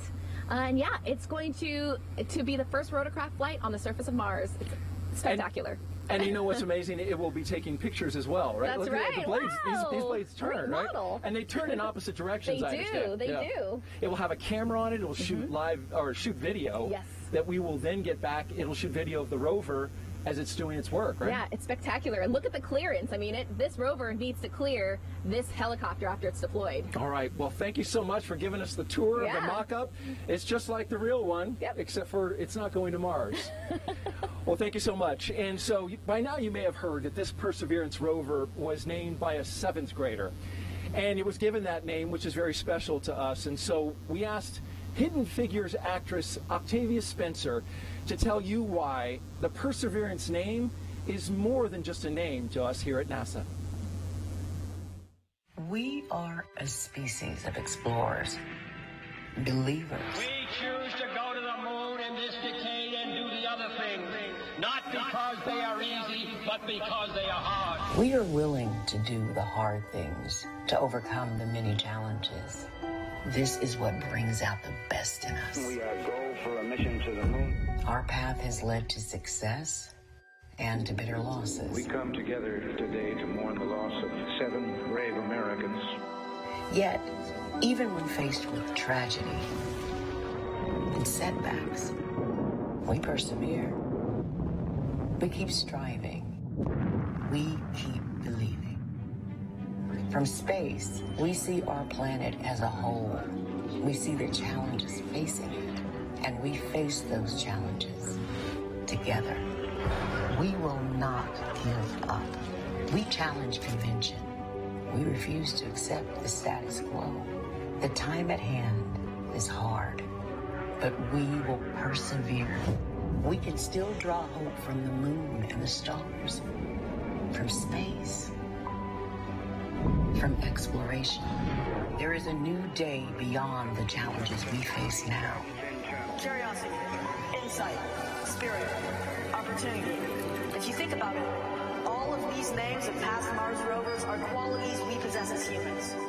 10, 9, we have ignition sequence start. But if rovers are to be the qualities of us as a race, we missed the most important thing. 3, 2, perseverance. launch commence, liftoff. We have liftoff. We are a species of explorers.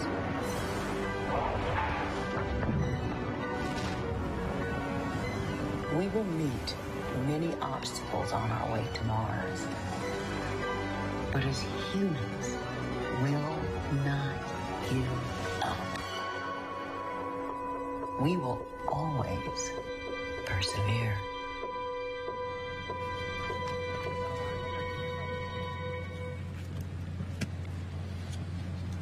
Our collective perseverance is what has gotten us to this day, and now Mars 2020 is on its 7-month journey to Mars with an anticipated landing date of Perseverance on February 18th, 2021. Now we are joined by Dr. Thomas Zurbuchen, Associate Administrator for Science at NASA. Dr. Z, thank you so much for coming over here. God, I'm so glad I'm here, and I'm so relieved. You know, we have a space mission. We're in touch with the spacecraft, you know, and everything is nominal. We're waiting, of course, for the second burn, but not quite there, but we're really close. Yes. So can you tell us what makes going to Mars incredibly hard? So there's really 2 pieces that make it hard. The first one is what we're doing today, which is you really need to head in the right direction. Yeah. So take it off the Earth and have a lot of energy and head exactly in the right direction, because what you want to make sure is in February, when Mars comes, you want to be right there so you can get captured. The second one, which is the one that's going to make us nervous in February, is to entry, descend, and land. You know, so the Mars atmosphere is almost the worst of all worlds. If it was really thick, you could do what we're doing on Earth, which is go in and with parachutes. Yeah. If there was none of them there, you could do, you know, what we do at the moon. When in Mars, you have to do both on top of each other, which makes it 10 times harder than any of the other 2, and so that's what makes it so hard. Wow. You've devoted much of your life to science, and I know you were asked the other day during a news conference, you know, why another rover, and you gave a pretty impassioned response. Why is this rover important in your mind to the work that so many people are doing in science?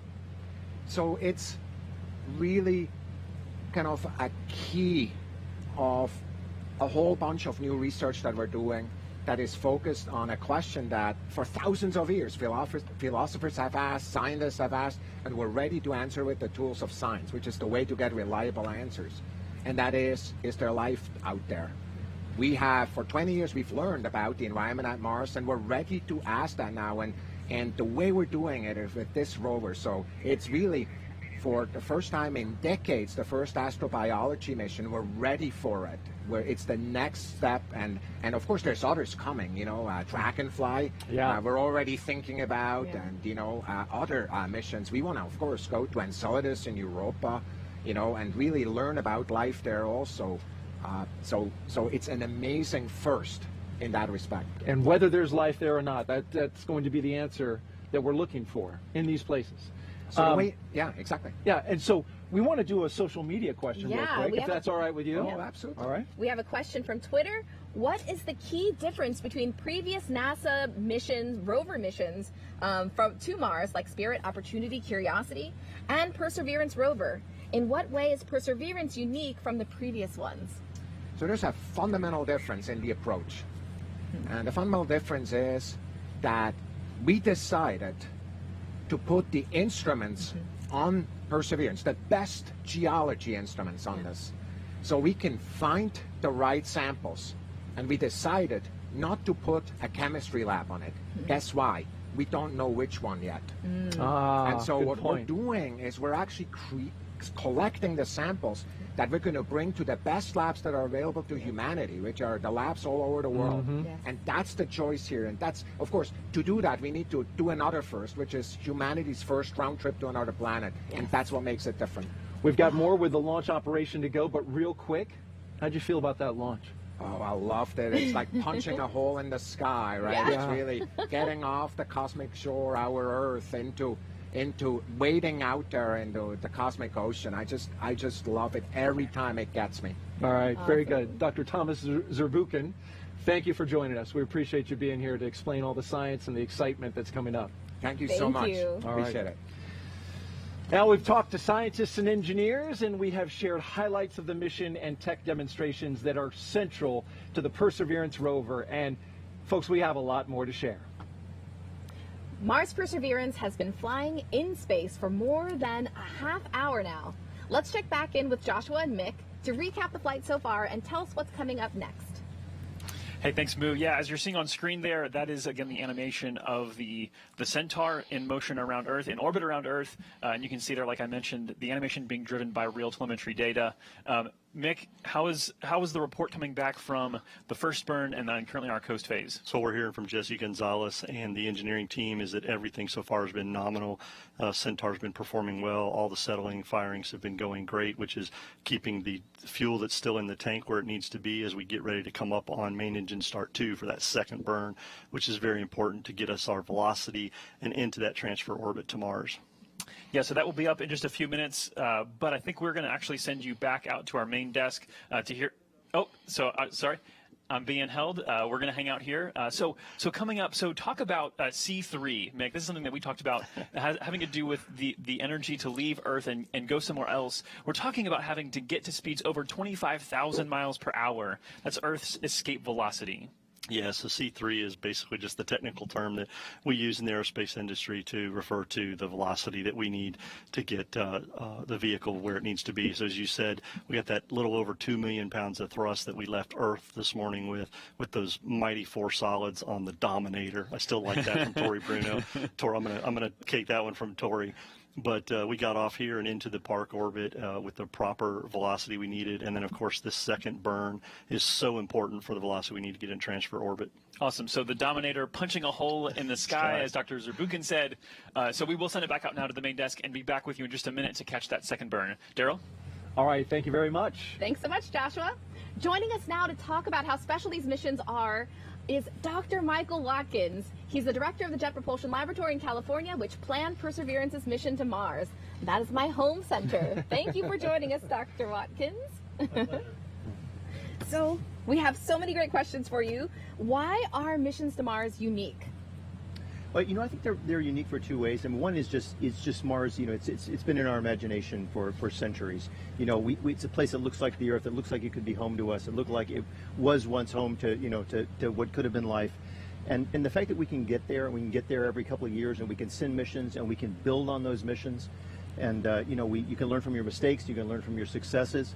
one of the things I like to joke about is, we say Perseverance looks like Curiosity, but the people who built them are the same. They look even more like each other. And so they, so a lot of our folks worked on Mars Pathfinder, they worked on Spirit, Opportunity, they worked on Curiosity, and now Perseverance. And that, that history, that group of folks, they're just world leaders, and it's why we're successful. So you oversee the Jet Propulsion Laboratory in California and doing incredibly complex work.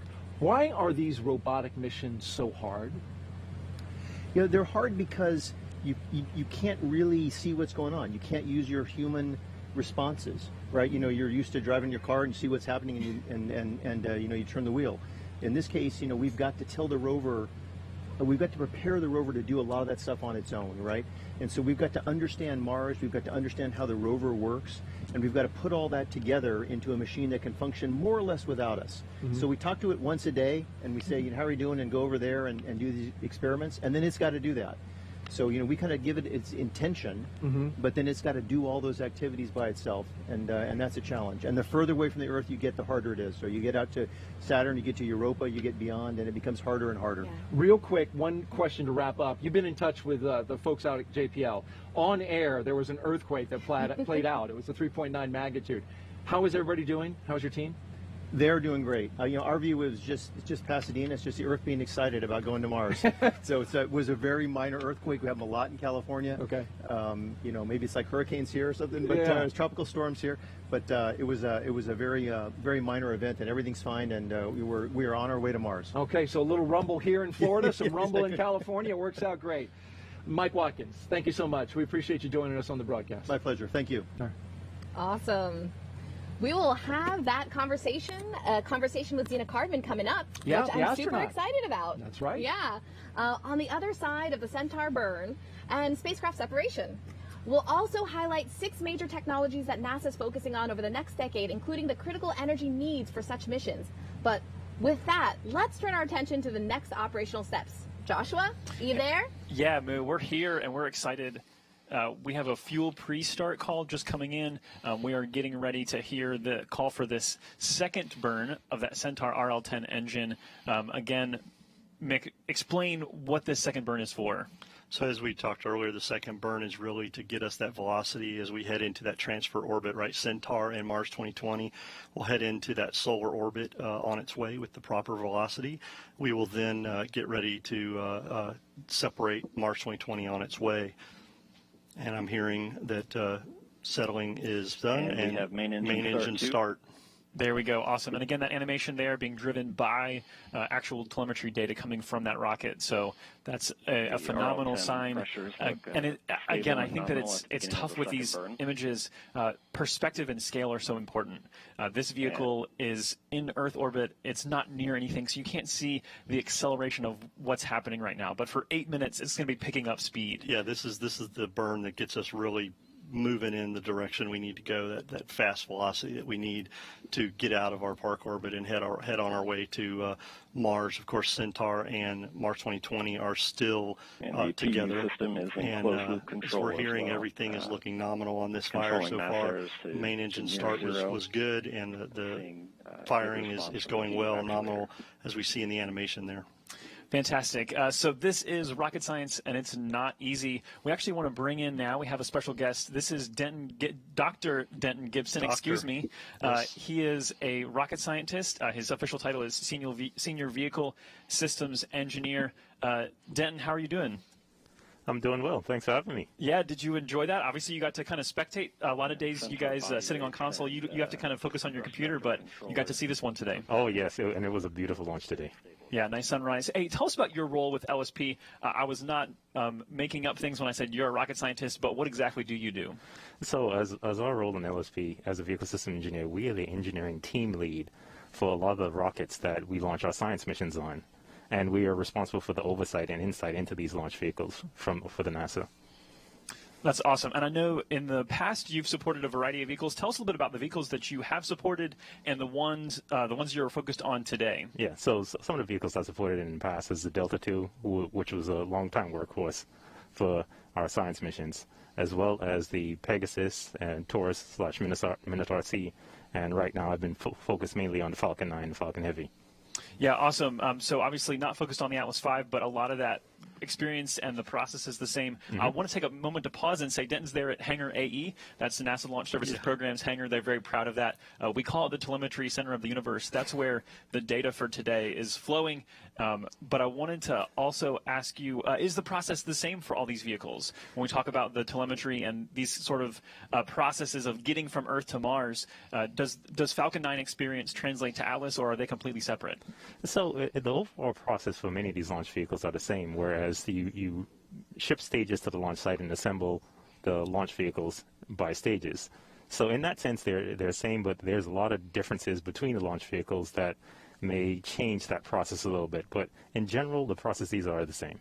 Yeah, and Joshua, I was going to say, Denton, I work with Denton quite a bit over the years, and he talks about the different vehicles he's worked on. But Denton is one of my senior vehicle engineers in LSP, and so although he's not totally supporting Atlas V today, he does have experience with Atlas V, and as he said, things are very similar. So using his experience, we're able to train and bring on new generation of engineers, and Denton's been a Awesome. huge part of that to allow us to grow our bench, if you will, to start working commercial partners. Yeah, awesome. So Denton, tell us a little bit about kind of what's involved, what goes in behind the scenes, what's the rocket science of going from Earth to Mars, this maneuver to go into solar orbit? Yeah.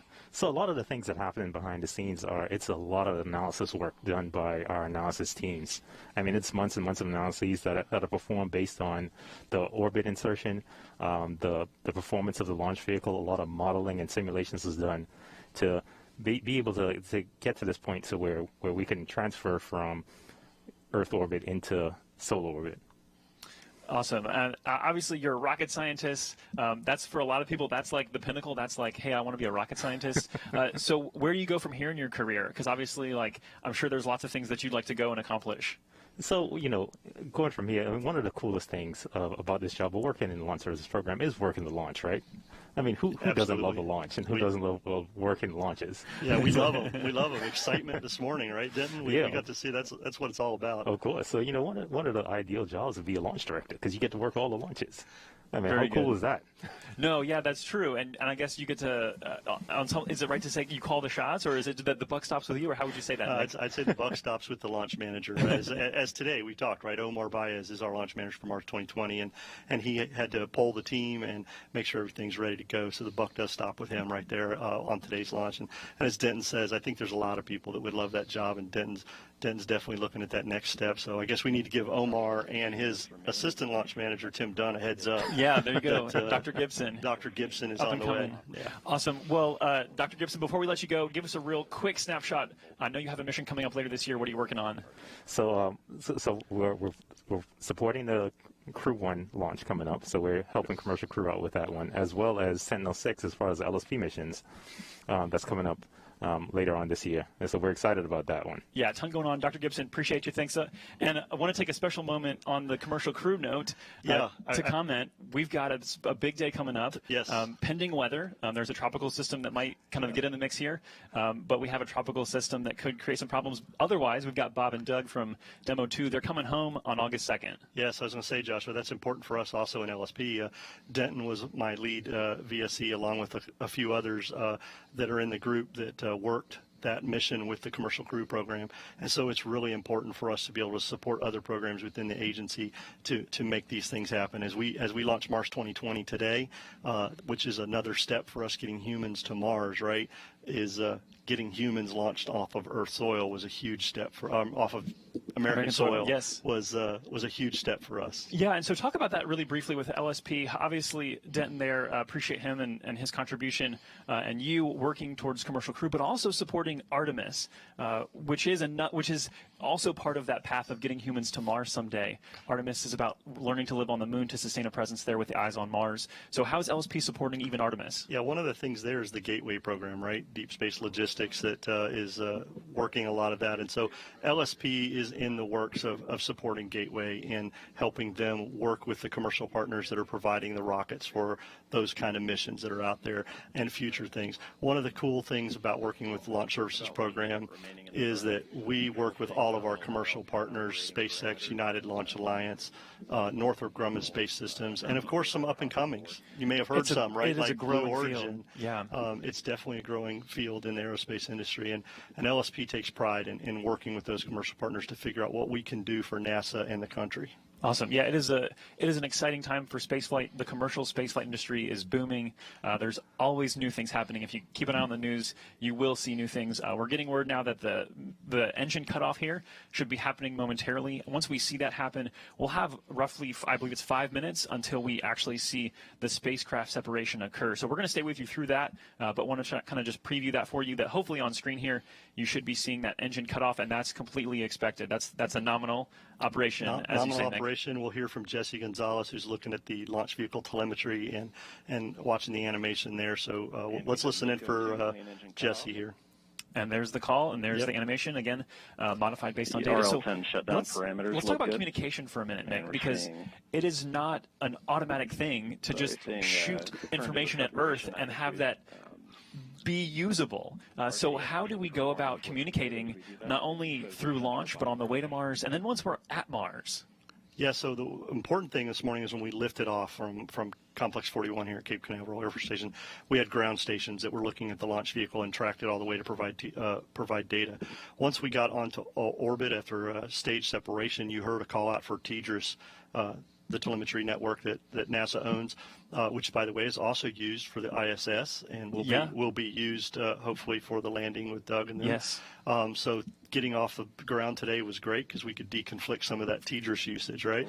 But TDRS is very important for us to be able to get the telemetry from the launch vehicle back down to Earth here. And then, of course, when Mars 2020 separates and it gets on its way to Mars, then the JPL team will take advantage of NASA's Deep Space Network, which has been around for a long time, to be able to transmit commands and data back and forth to the Mars 2020. So it takes a lot of folks to work those, and the TDRS and Deep Space Network are very important to not only the science missions, but human space flight also. Yeah, and I think the coordination of that is something that people don't get a chance to understand much, because as you said, we're using TDRS for crew return, we use TDRS for space station, and TDRS is not an unlimited resource. We have a good number of TDRS satellites in orbit that help us do these things, but it is a coordinated effort across the globe, because we even have ground stations in Australia, I think. Yeah. Where are all of our ground stations even? We have ground stations everywhere, not only here in America on the West Coast and East Coast, but then you get into South Africa area, Australia, you said. We have several ground stations that catch up different things for missions, but of course in orbit, TDRS and the Deep Space Network are very important. And as you said, there's not an unlimited amount of resources there in the TDRS network. So we have to coordinate those things within the NASA agency and with our commercial partners when they're used for our launches. And again, that's another part of what NASA does as an agency. Yeah, so just on that note, kind of thinking about around the world, currently this spacecraft is roughly over the South Indian Ocean. So that's just thinking about how fast we're moving, just the amazing world of spaceflight. It's just hard to put into words sometimes of like, we're literally flying around the Earth and we're already halfway around it. And so I want to talk actually about planetary protection some more. I know we heard about that a little bit from Moo, about how they're working to protect Mars from contamination, so to speak, just putting things there we don't want, and we have to consider that, or ULA has to consider that when they're flying to Mars and delivering the spacecraft. Yeah, it's a combined team. ULA, JPL, LSP had to look at that for when we get ready for spacecraft separation here in about a minute, right? One of the things we talked earlier is that Centaur and Mars 2020 are on the same path towards Mars right now. So once we separate, Centaur will do a CCAM maneuver, or what we call a contamination and control avoidance maneuver, and then blow down what's left of propellants in its tank. And by doing that, we have now put Centaur on a different track so that it will not intercept Mars or interfere with Mars 2020 at all for approximately the next 50 years. Yeah. And that took a lot of work by the JPL team and the launch team to make sure that would happen. So again, another planetary protection maneuver that had to be done. Yeah, and I understand from the telemetry experts in LSP that this rocket actually, after the second burn, is not actually aimed straight at Mars for that reason. It's actually aimed slightly off of Mars. And so Perseverance, Mars 2020, will redirect itself just slightly. We're not talking about over 7 months. A little bit of difference here makes a lot of difference later. Absolutely. And Josh, we heard Jesse telling us that Centaur is spinning up. This is the maneuver right prior to spacecraft separation, where we get into a slight roll to give Mars 2020 some stable Centaur tank pressures, stability. Very good performance from the RCS system, and stable indications from the avionics systems as well. So RCS there, the reaction control system, that's those small, the series of those small engines that you see firing around the spacecraft. Those are used for that in-flight operations that they need. The rolling activities, as Mick's saying, is basically providing stability to the flight of Mars 2020 as we go forward. Tell us about actually... And we have successful separation of Mars 2020 with the Perseverance Rover. There we go. Awesome. We got some nice applause there. That is a big moment. We are hoping to get some live video back from that because of the time delays with communicating with things in space. We don't have it at this instant. We're hoping we'll get to see that here in a few minutes, and we'll bring that to you if we do. But tell us about the separation maneuver, because the apparatus, the actual... It's a really simple design. It's a separation clamp. We'll talk about it in a minute, but as you see on your screen right now, you see the Mission Director Center where Omar Baez and the team are. And Josh, you and I joked about this a little bit earlier, but with the pandemic and everything going on, the teams have done a great job. Normally, spacecraft separation. 2020 with the Perseverance Rover, the Centaur will now perform its standard propellant blowdown sequence to inert the vehicle and complete today's flight after completing its CCAM avoidance maneuver. This will conclude today's commentary of the Mars 2020 mission. This is Atlas Flight Commentary signing off. So that's the end of ULA's job for today. Jesse Gonzalez did a great job with the ULA commentary this morning. But what I was saying about the Mission Director Center is normally we would see a lot of clapping, a lot of hoop hollering, a lot of high fives, handshaking. But with the pandemic and everything, people are staying their distance, taking the guidelines seriously, wearing masks with this. So we saw a lot of air high fives, right? Yes, and so, absolutely. So that does not take away from what the team is, how excited they are. They have done a lot of work to get to this point, and that seeing spacecraft separation is awesome. So, but and throw all on top of all that, 2020 was like, here, have an earthquake, right? So it's just we did it. Like we're most of the way there, not there yet. Yeah, as you heard Omar earlier in the broadcast say, a lot of us when we started this, when the pandemic started, we kind of thought Mars 2020 might be Mars 2022. Yeah. But Mr. Bridenstine, the NASA agency, decided to move forward. The teams found ways to do this. As we heard, they were disciplined, they were focused, they were courageous. And all that played off today with a successful launch at 750, and now spacecraft separation, Mars 2020, Perseverance and Ingenuity on their way to the red planet. Hey, we're going to wait for acquisition of signals. Stay with us, but really fast, Mick, tell us very, very quickly about this mechanism, because we teased it. We teased it, yeah. How do these things separate? So the separation system is called a Marmon clamp band, actually designed earlier by Karl Marx, one of the Marx brothers. Very simple design, but it has some spring systems in it that once the signal is sent and the bolts release the clamp band, the springs basically just give just enough force to push the spacecraft off the front of the vehicle. Awesome. And again, hopefully we'll see that video here momentarily. But for now, we're going to send it back to you and check in for one final time in a little bit with the folks here at ASOC. But Daryl, back to you. All right, thank you, and great job, both of you, Joshua and Mick. It's always great to see Mick explain that springs are what's getting us to Mars. All right, so we've got our second burn underway. We've been flying for right about an hour, and as you just saw, spacecraft separation went well, and so that's fantastic. We can now say that Perseverance is officially on its way to Mars.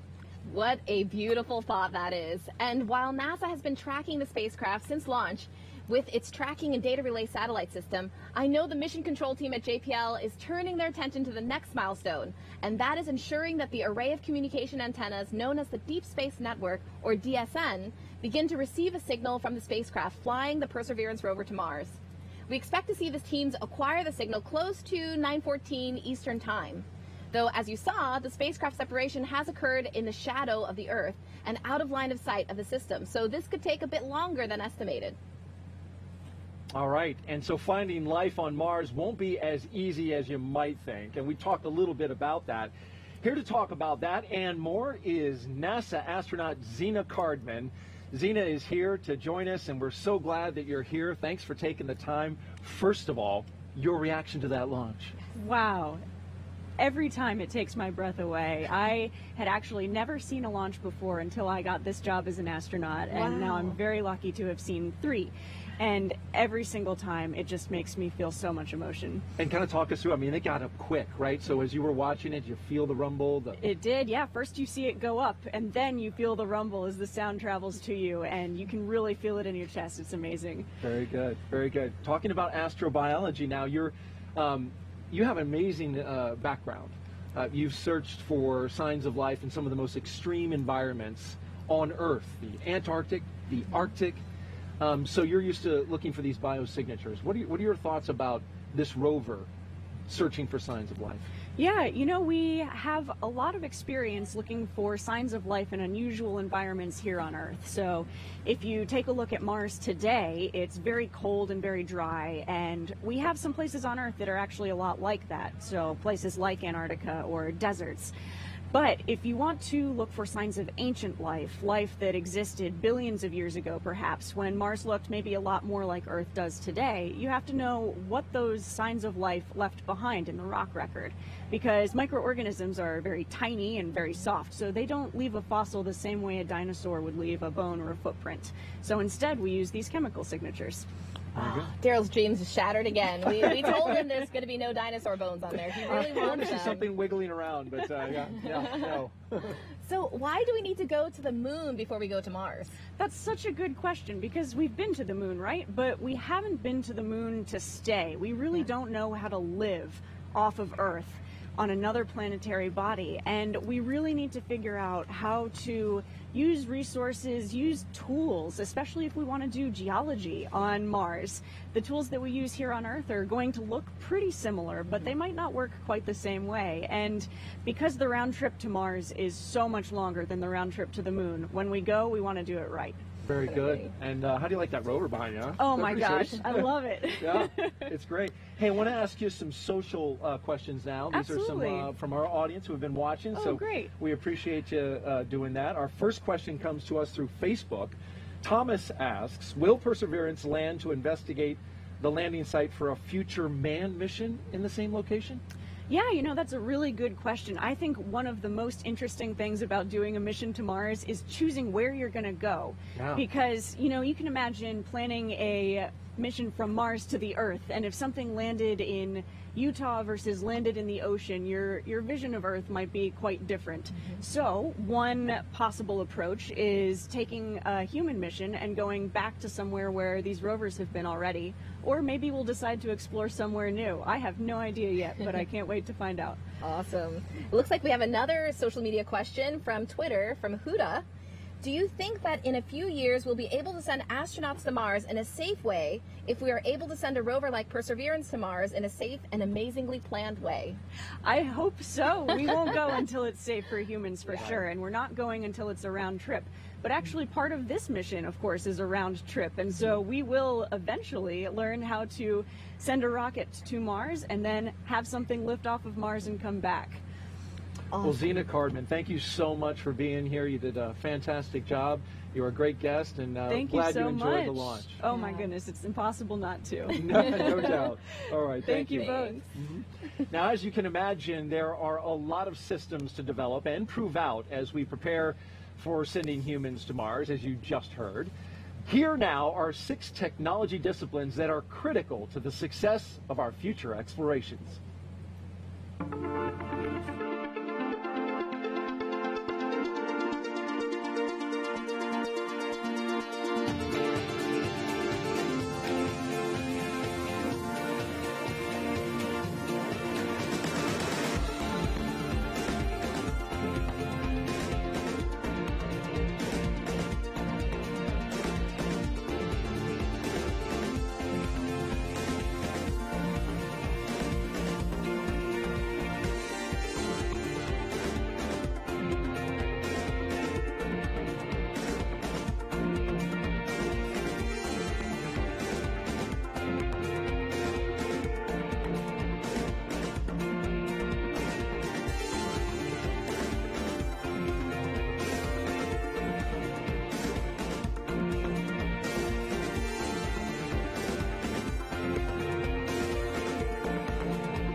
NASA's first Mars rover were powered by solar energy, but dust storms caused issues by blocking much-needed sunlight. So NASA upgraded to nuclear batteries provided by the Department of Energy. And joining us now is the Assistant Secretary for the Office of Nuclear Energy, Dr. Rita Barnwell. Thank you so much for being here. Great. Thank you for having me. First Excited of all, to be here. How did you enjoy the launch? It was amazing. Absolutely amazing. So fortunate to be able to be here and be invited to watch it. I'm just giddy. Had you ever seen one before? No, I hadn't. It was my first one. And what did you feel as you were? It was, you could literally feel the launch. So it was very exciting. Very good. Yeah. So it's really interesting. When I saw this segment, I was just fascinated by the whole nuclear part of this. This is right in your wheelhouse. So explain to me, how did the Department of Energy get into the business of making nuclear batteries for space exploration? So space exploration requires power sources for the long-lived missions that we need for this type of activity, for heat and electricity to be provided to the spacecraft and the scientific instruments. And nuclear energy can certainly provide that power. One source is the radioisotope power system, RPS.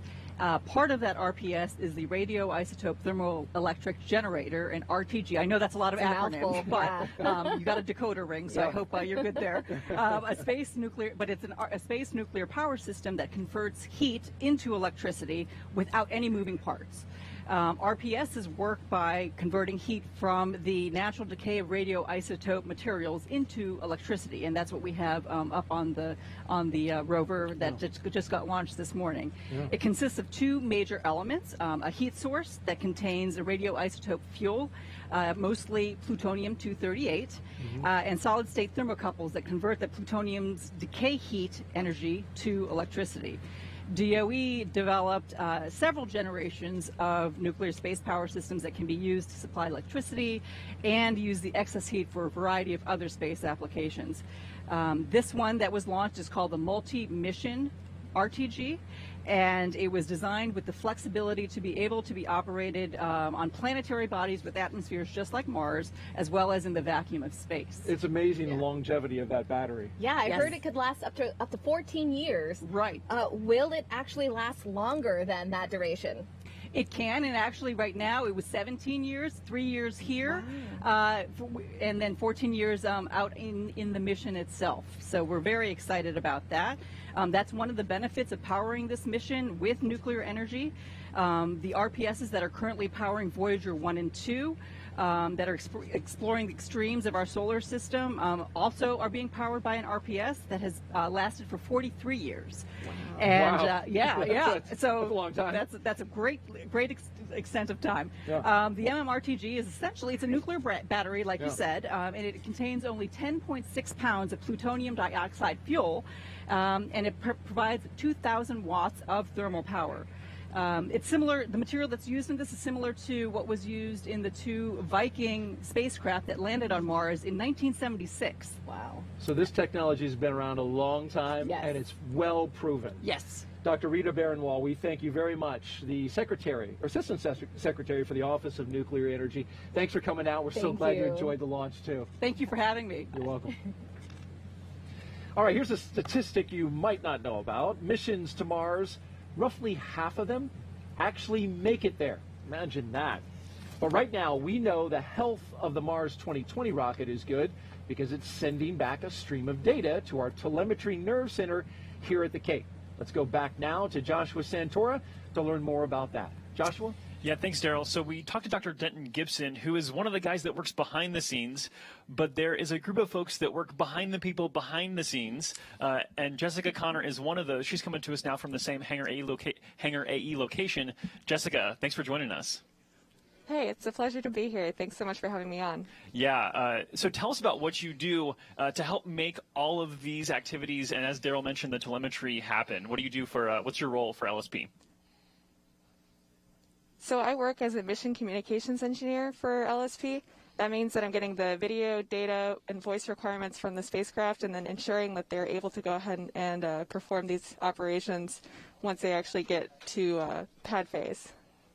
Joshua, I was just going to say, Jessica's one of our wizards. You said behind the scene within the launch services program as engineers, we depend on our folks at AE to make sure that we get everything we need to do our assessments as engineers. So they make everything possible there. Yeah, absolutely. So Jessica, tell us a little bit about how you get the data back and then how it's utilized out to the team. So while it's on the pad, we go ahead and get that data through the umbilical lines, and then that goes ahead and goes back to the engineers, and they're able to provide fleet insight based on the data that they get from the consoles. And can you tell us about how long you've been working this mission? People probably don't understand how much time goes in ahead of time behind the scenes to make these missions happen. So I've been working for about 2.5 years on this mission. About 2 years out, we start working with JPL to go ahead and get those requirements, and then we've been working with them since to go ahead and get a processing video, and also being able to talk back to JPL, being able to talk to headquarters and stuff like that. Awesome. And so what's been the biggest challenge for this mission? I know that this mission's presented a lot of unique challenges for all of our teams, but for you, where has that challenge lied? So we have a ton of experience from different mission comm engineers from the past, and so the most unique thing about this mission has been our treatment of COVID, and it's amazing what we've done to go ahead and keep the control room safe for all of the people on console, and to go ahead and launch this mission on time and successfully. Hey, listen, and we did it. We have the data coming back, Yeah. so that means that I think that means you did your job really well today. I would say they did their job great, Joshua. They found new ways, as we talked earlier with the launch team, finding new ways to do their stuff. The folks out at Hangar AE also found new ways to make sure that all the engineering team could perform their fleet's insight assessments and support today's launch. So that team out there has done a great job. They actually make us in engineering look good. So we appreciate all the work you guys do, Jessica. Yeah, awesome. Jessica, congratulations. Job well done. Thank you for joining us for this interview today. Thanks. All right, so Mick, things are pretty quiet now, and that's expected because we're just hanging out for the signal acquisition. The time there is the estimate based on the pre-launch data. Yes. Right now, we're actually in the shade of the Earth, so we're behind the Earth, and so we'll come out of that at some point shortly, and then hopefully acquire that signal because there's some solar rays that have to play in here. So still kind of some. I don't know if tense is the right word, but we're anxious still. Yeah, I would say we're anxious. We're focused still. As I like to refer back to what Tori said earlier, right? Focused and disciplined. Even though it's pretty quiet right now, we have had spacecraft separation, which was a huge milestone for the team, an exciting time for us at NASA, ULA, JPL, the DOE, and our United States Space Force family. But the team is still sitting on console. They're still following their procedures. They're still performing everything that needs to be done as we await the acquisition signal. Some of the things that are going on here behind us is ground securing and everything here at the complex to make sure we can safely enter and do the work. So yeah, very a lot good. of work still going on. Yes, and we're going to send you back to Daryl because we need to check in and talk to the folks who are going to be getting that data back. So Daryl will check in for a one.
And you can imagine driving out into the countryside and you're farthest from the nearest cell phone tower, and you look down at your cell phone, you see one bar, a very faint signal. And as you mentioned, Mars is very far away, so you get a very faint signal, very much less than a 1 bar. And so thankfully, we have on the ground from our Deep Space Network managed out of JPL, very large antenna dishes that can detect that very faint signal. You're talking about a signal that's basically like an incandescent light bulb, and receiving that from millions of miles. We have 70-meter antennas and 34-meter antennas. A 70-meter antenna is about the size, to give some context, about the size of a 20-story building. So very large systems that can detect that very faint signal. Great. And the Deep Space Network also communicates with all of our other missions beyond the moon. Now, how far have we gone into space? Well, our Voyager missions are the farthest and fastest human-made objects that exist. Voyager 1 is nearly 14 billion miles away from Earth. It takes almost 20 hours one way to communicate to it. So once again, you can think about that light bulb. Could you imagine turning on a light bulb or a light switch and that light taking 20 hours to get to your eyes? And so basically, to communicate to Voyager, we send a command saying hi. It takes 20 hours to get there, and every 20 hours to receive a response from Voyager. So very far away. Thankfully, Mars is not as far away, as you mentioned, several million miles, not billions. So it takes not 20 hours, but it takes about 7 minutes. So it's a little better situation there. Wow. So what does it take to add the Perseverance mission to the Deep Space Network? Well, it's a lot of pre-work before the launch. We test with the launch vehicle. We test with the spacecraft. We test with the rover. We test over and over again to ensure that when it launches, when the spacecraft separates, when it lands on Mars, that we can have confidence that it will be able to establish a communication with us back on Earth. That's very important, and we instill that confidence by testing and making sure we have a lot of testing up front. And the payoff comes when we see those great, awe-inspiring images from Mars. And so a lot of testing happens up front, and a great team that works on that. Great. Now, getting an acquisition of signal is a very significant moment. Can you tell us how it works and what we should expect to see for this mission? Yes, that's a very important moment. And sometimes you'll see a spectrum graph that's a couple squiggly lines in the bottom, and what you expect to see is a peak in the middle come up, and that's what you call the carrier signal. And the carrier signal is described as a carrier because what it does, it brings in the signal. It carries the signal to us. Therefore, we can see that signal and know that we're receiving data. And basically, we see the carrier signal, but after that, we have to decode what the signal's saying. And hopefully what we're seeing is that the spacecraft is saying, hey, I'm doing okay. I'm on my way to Mars, and I'll see you there in 7 months. And so we expect to see that signal, and then we'll decode it and be able to get the health and safety of the spacecraft. But also what we'll also look out for is how to track it. So once we have the signal, we'll lock onto it. We'll move our very large antenna dishes, and as the Earth spins, we'll track the spacecraft around the globe. This is a global effort. We have our station in Canberra, Australia, and Madrid, Spain, and Goldstone, California, who will all be part of this tracking as the spacecraft goes to Mars. So very exciting time, and we're looking forward to hearing from Perseverance shortly. Great.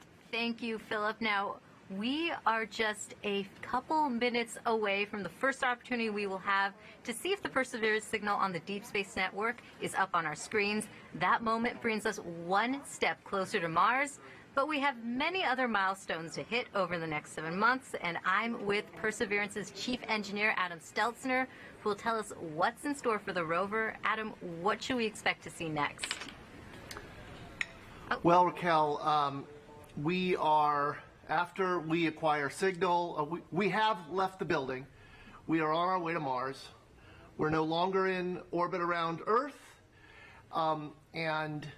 What will happen next is we will start our cruise phase. It'll be about 7 months before we make it to the Red Planet. We have a set of planned trajectory change maneuvers that we do during cruise to adjust our targeting. In fact, we're targeting to miss Mars right now. We're on the way, general direction of Mars. But in order to make our Atlas Centaur, which threw us in the direction of Mars, not run into Mars, we're on a missing trajectory, and we'll do TCM-1, which will target our impact with the Martian surface in a few days. So we start to monitor the spacecraft, make sure it's healthy and happy, and tweak its trajectory to be right on target by the time we make it to Mars. Great. Thank you so much, Adam. And right now we are just a minute away from the acquisition of signals. So let's pause for a moment and watch our teams at work.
A slice will be waiting for indication of acquisition of signal.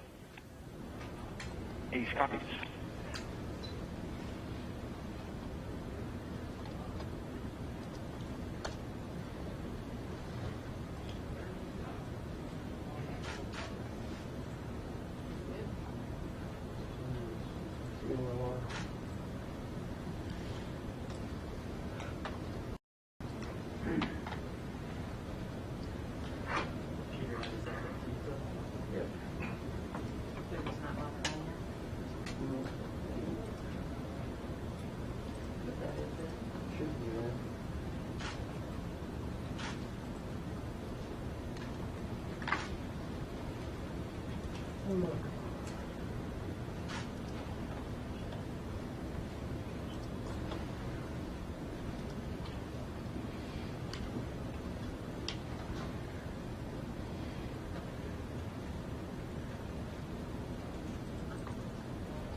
M20, ma'am, redefined report initial acquisition.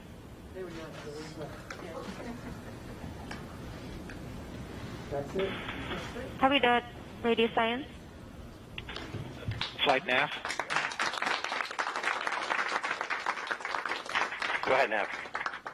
We're seeing one-way data. 3436 AOS. Didn't copy, Nav.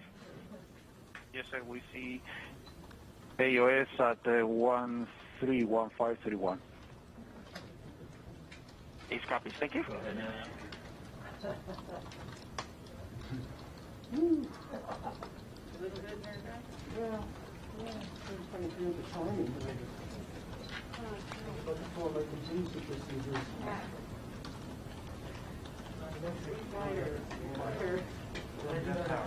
Flight telecom, I was about to pull up my contingency. We now have an acquisition of signals. The rumbles now are of claps and cheers, and it's an amazing moment, and the years of blood, sweat, and tears from every person who worked on this mission is now realized as Perseverance makes its way to Mars. Now, if we still have Adam here, Adam, I want to know your reaction to getting the acquisition of signal.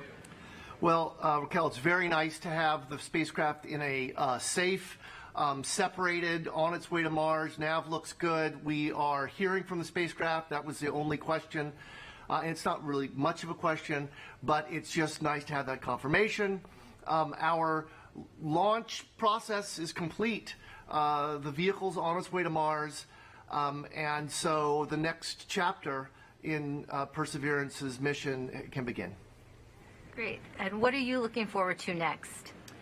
I'm looking forward to, ideally, a very quiet and boring cruise to Mars as we prepare for the never boring and always stressful entry, descent, landing on the 18th of February.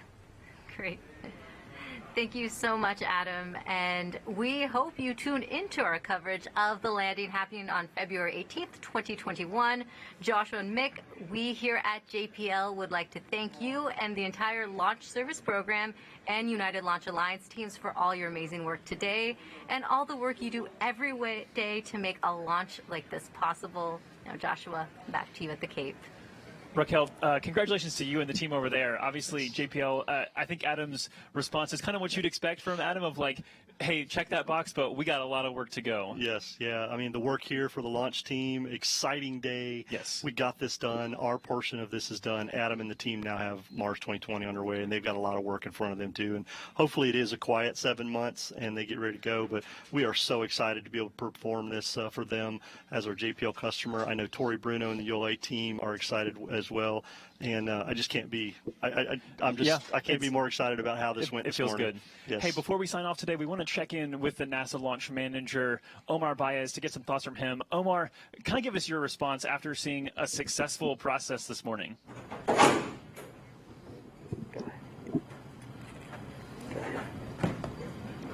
Okay, so about a minute ago, we did get acquisition of the spacecraft signal. That signifies that JPL's Deep Space Network has locked onto the spacecraft. It's on its journey to Mars. Everything appears to be going nominally for them. They'll get to check out the spacecraft now, do those checks that they need to do to learn how to fly that vehicle the way it wants to fly on its way to Mars. Pretty interesting. We separated them at approximately 25,000 miles an hour, and it's going to take a couple of months to get to that February 18th landing date, which they're targeting. So it's an impressive amount of speed that we imparted to them, and that speed is what our job as Launch Services Program and United Launch Alliance is to provide that spacecraft.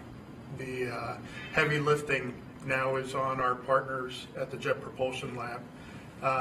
To slow it down when it gets to Mars, up the parachutes, slow them down in the atmosphere, and extend that sky crane and land on Mars. So they've got a heck of a lot of work to do from here on out. Today's count went beautiful up until the last 20 minutes. Started to get exciting with some of the assets on the range having dropouts.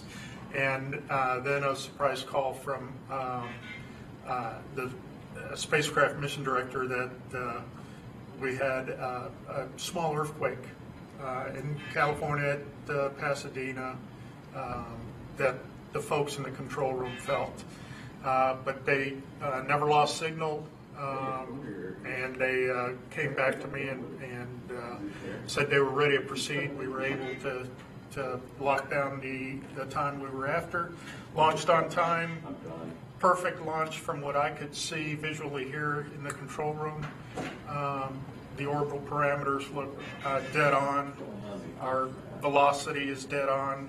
So we're on our way to Mars. There's no way back. So good luck to the Mars 2020 team.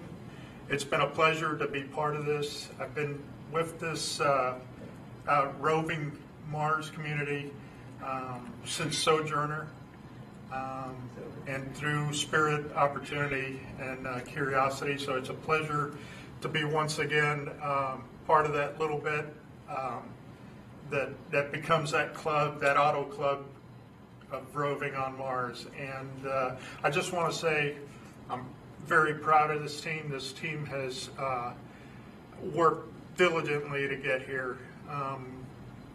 It's hard enough to get to Mars, throw in COVID. Today we're dealing with a small earthquake, the threat of a tropical storm heading in our direction. It's just an immense amount of pressure on the team, and it's so relieving to be able to have gotten that mission off today on the first attempt. And with that, that closes the show for us. Awesome. A big thanks to Omar. Appreciate him and his words. Obviously, a phenomenal effort from all 5 of our teams we talked about. Yes. So from LSP, congrats to this team. JPL, congrats to the U.S. Space Force. Congrats to ULA. Thank you to ULA for hosting us today. And then the Department of Energy. And a special thanks to a couple groups, the RADCC and the JIC. Those were 2 teams that were working behind the scenes for over 3 years to prepare for a contingency with the MMRTG. That's correct. Didn't have to exercise any of that work, which is what they wanted. Like that's So kind of one of those things. They had a great day. They had a great day. Yes, everybody had a great day. So, Mick, thanks to you as well for joining me. Appreciate it, Joshua. Thanks for having me again. I've always loved doing this with you. And again, excited about the Mars mission. As Omar said, our prayers and good luck with the JPL team. They've got a lot of work in front of them, and we're just so excited to get them on their way in a perfect launch in orbit today. So thanks again for having me. Yeah, the countdown to Mars continues. That's going to do it for us at the ASOC for the launch of the Mars 2020 mission with the Perseverance Rover. Daryl, back to you. All right, Mick Woltman and Joshua Santora, thank you both. A great job done by you. And again, congratulations to the Launch Services Program team here at NASA for the great launch, as well as United Launch Alliance getting that off. And I got to congratulate you as well, Dr. Moo. You're with JPL. You've been working on this for 7 years. Yes. Congratulations. How does it feel? It's amazing to have this phase of the mission cemented now in time. Is amazing. But like Adam said, there's so much more to go. A lot of work to do, but you know that your baby right there in front of you is on its way to Mars. Yes, it is. Very good. Well, engineers and scientists at NASA have spent years designing, as we've told you, and testing and building the Mars Perseverance Rover, but we've also had help from a number of countries around the world. Norway, France, and Spain, just to name a few, but also the European and Japanese space agencies. Here now is a toast to all of those who helped us get to Mars and help that Perseverance rover get ready to fly. Congratulations for the successful launch of this fantastic new mission to the planet Mars.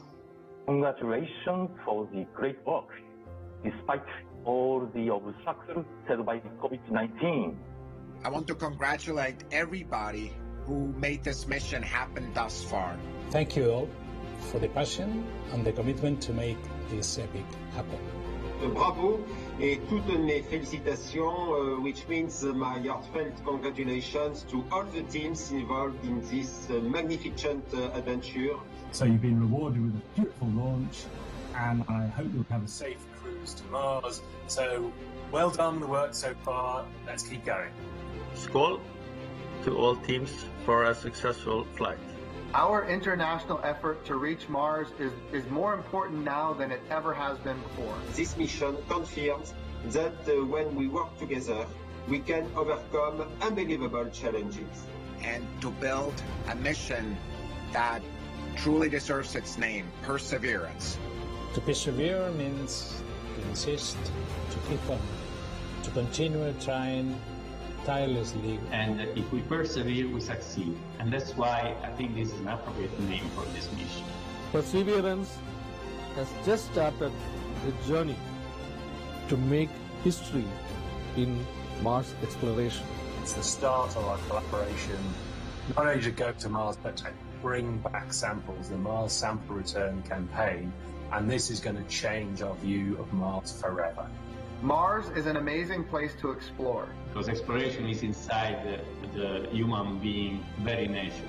Mars is essential to understand and know about our solar system, including our Earth. We believe we can contribute to scientific discovery and future human exploration on Mars. This exploration of Mars is of great global significance as it contributes to the humanity's search for a home away from planet Earth. We need robotic precursor missions like Mars 2020 Perseverance to help us understand where we need to go and what we need to do when we get to Mars, but ultimately our objective as a globe is to put humans on the surface of Mars. Together we're counting down to Mars, so go Perseverance!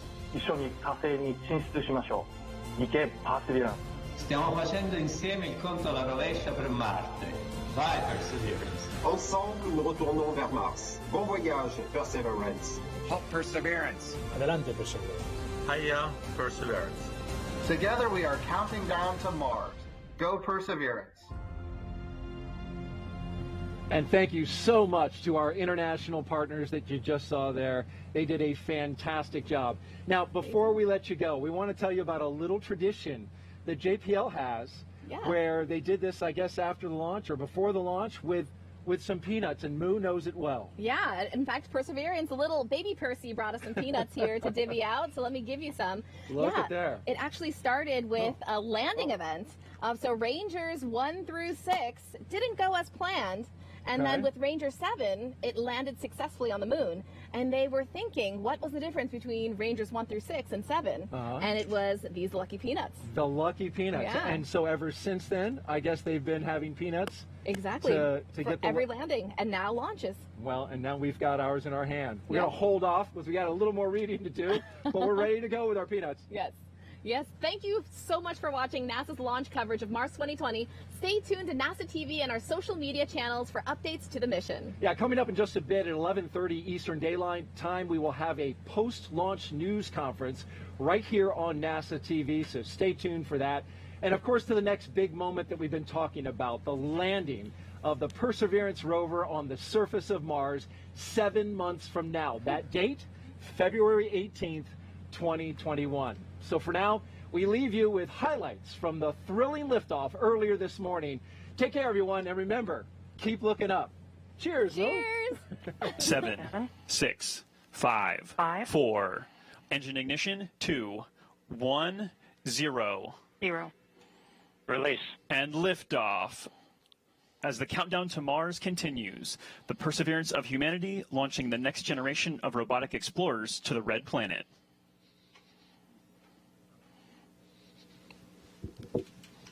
And Atlas TU has gone to closed-loop control.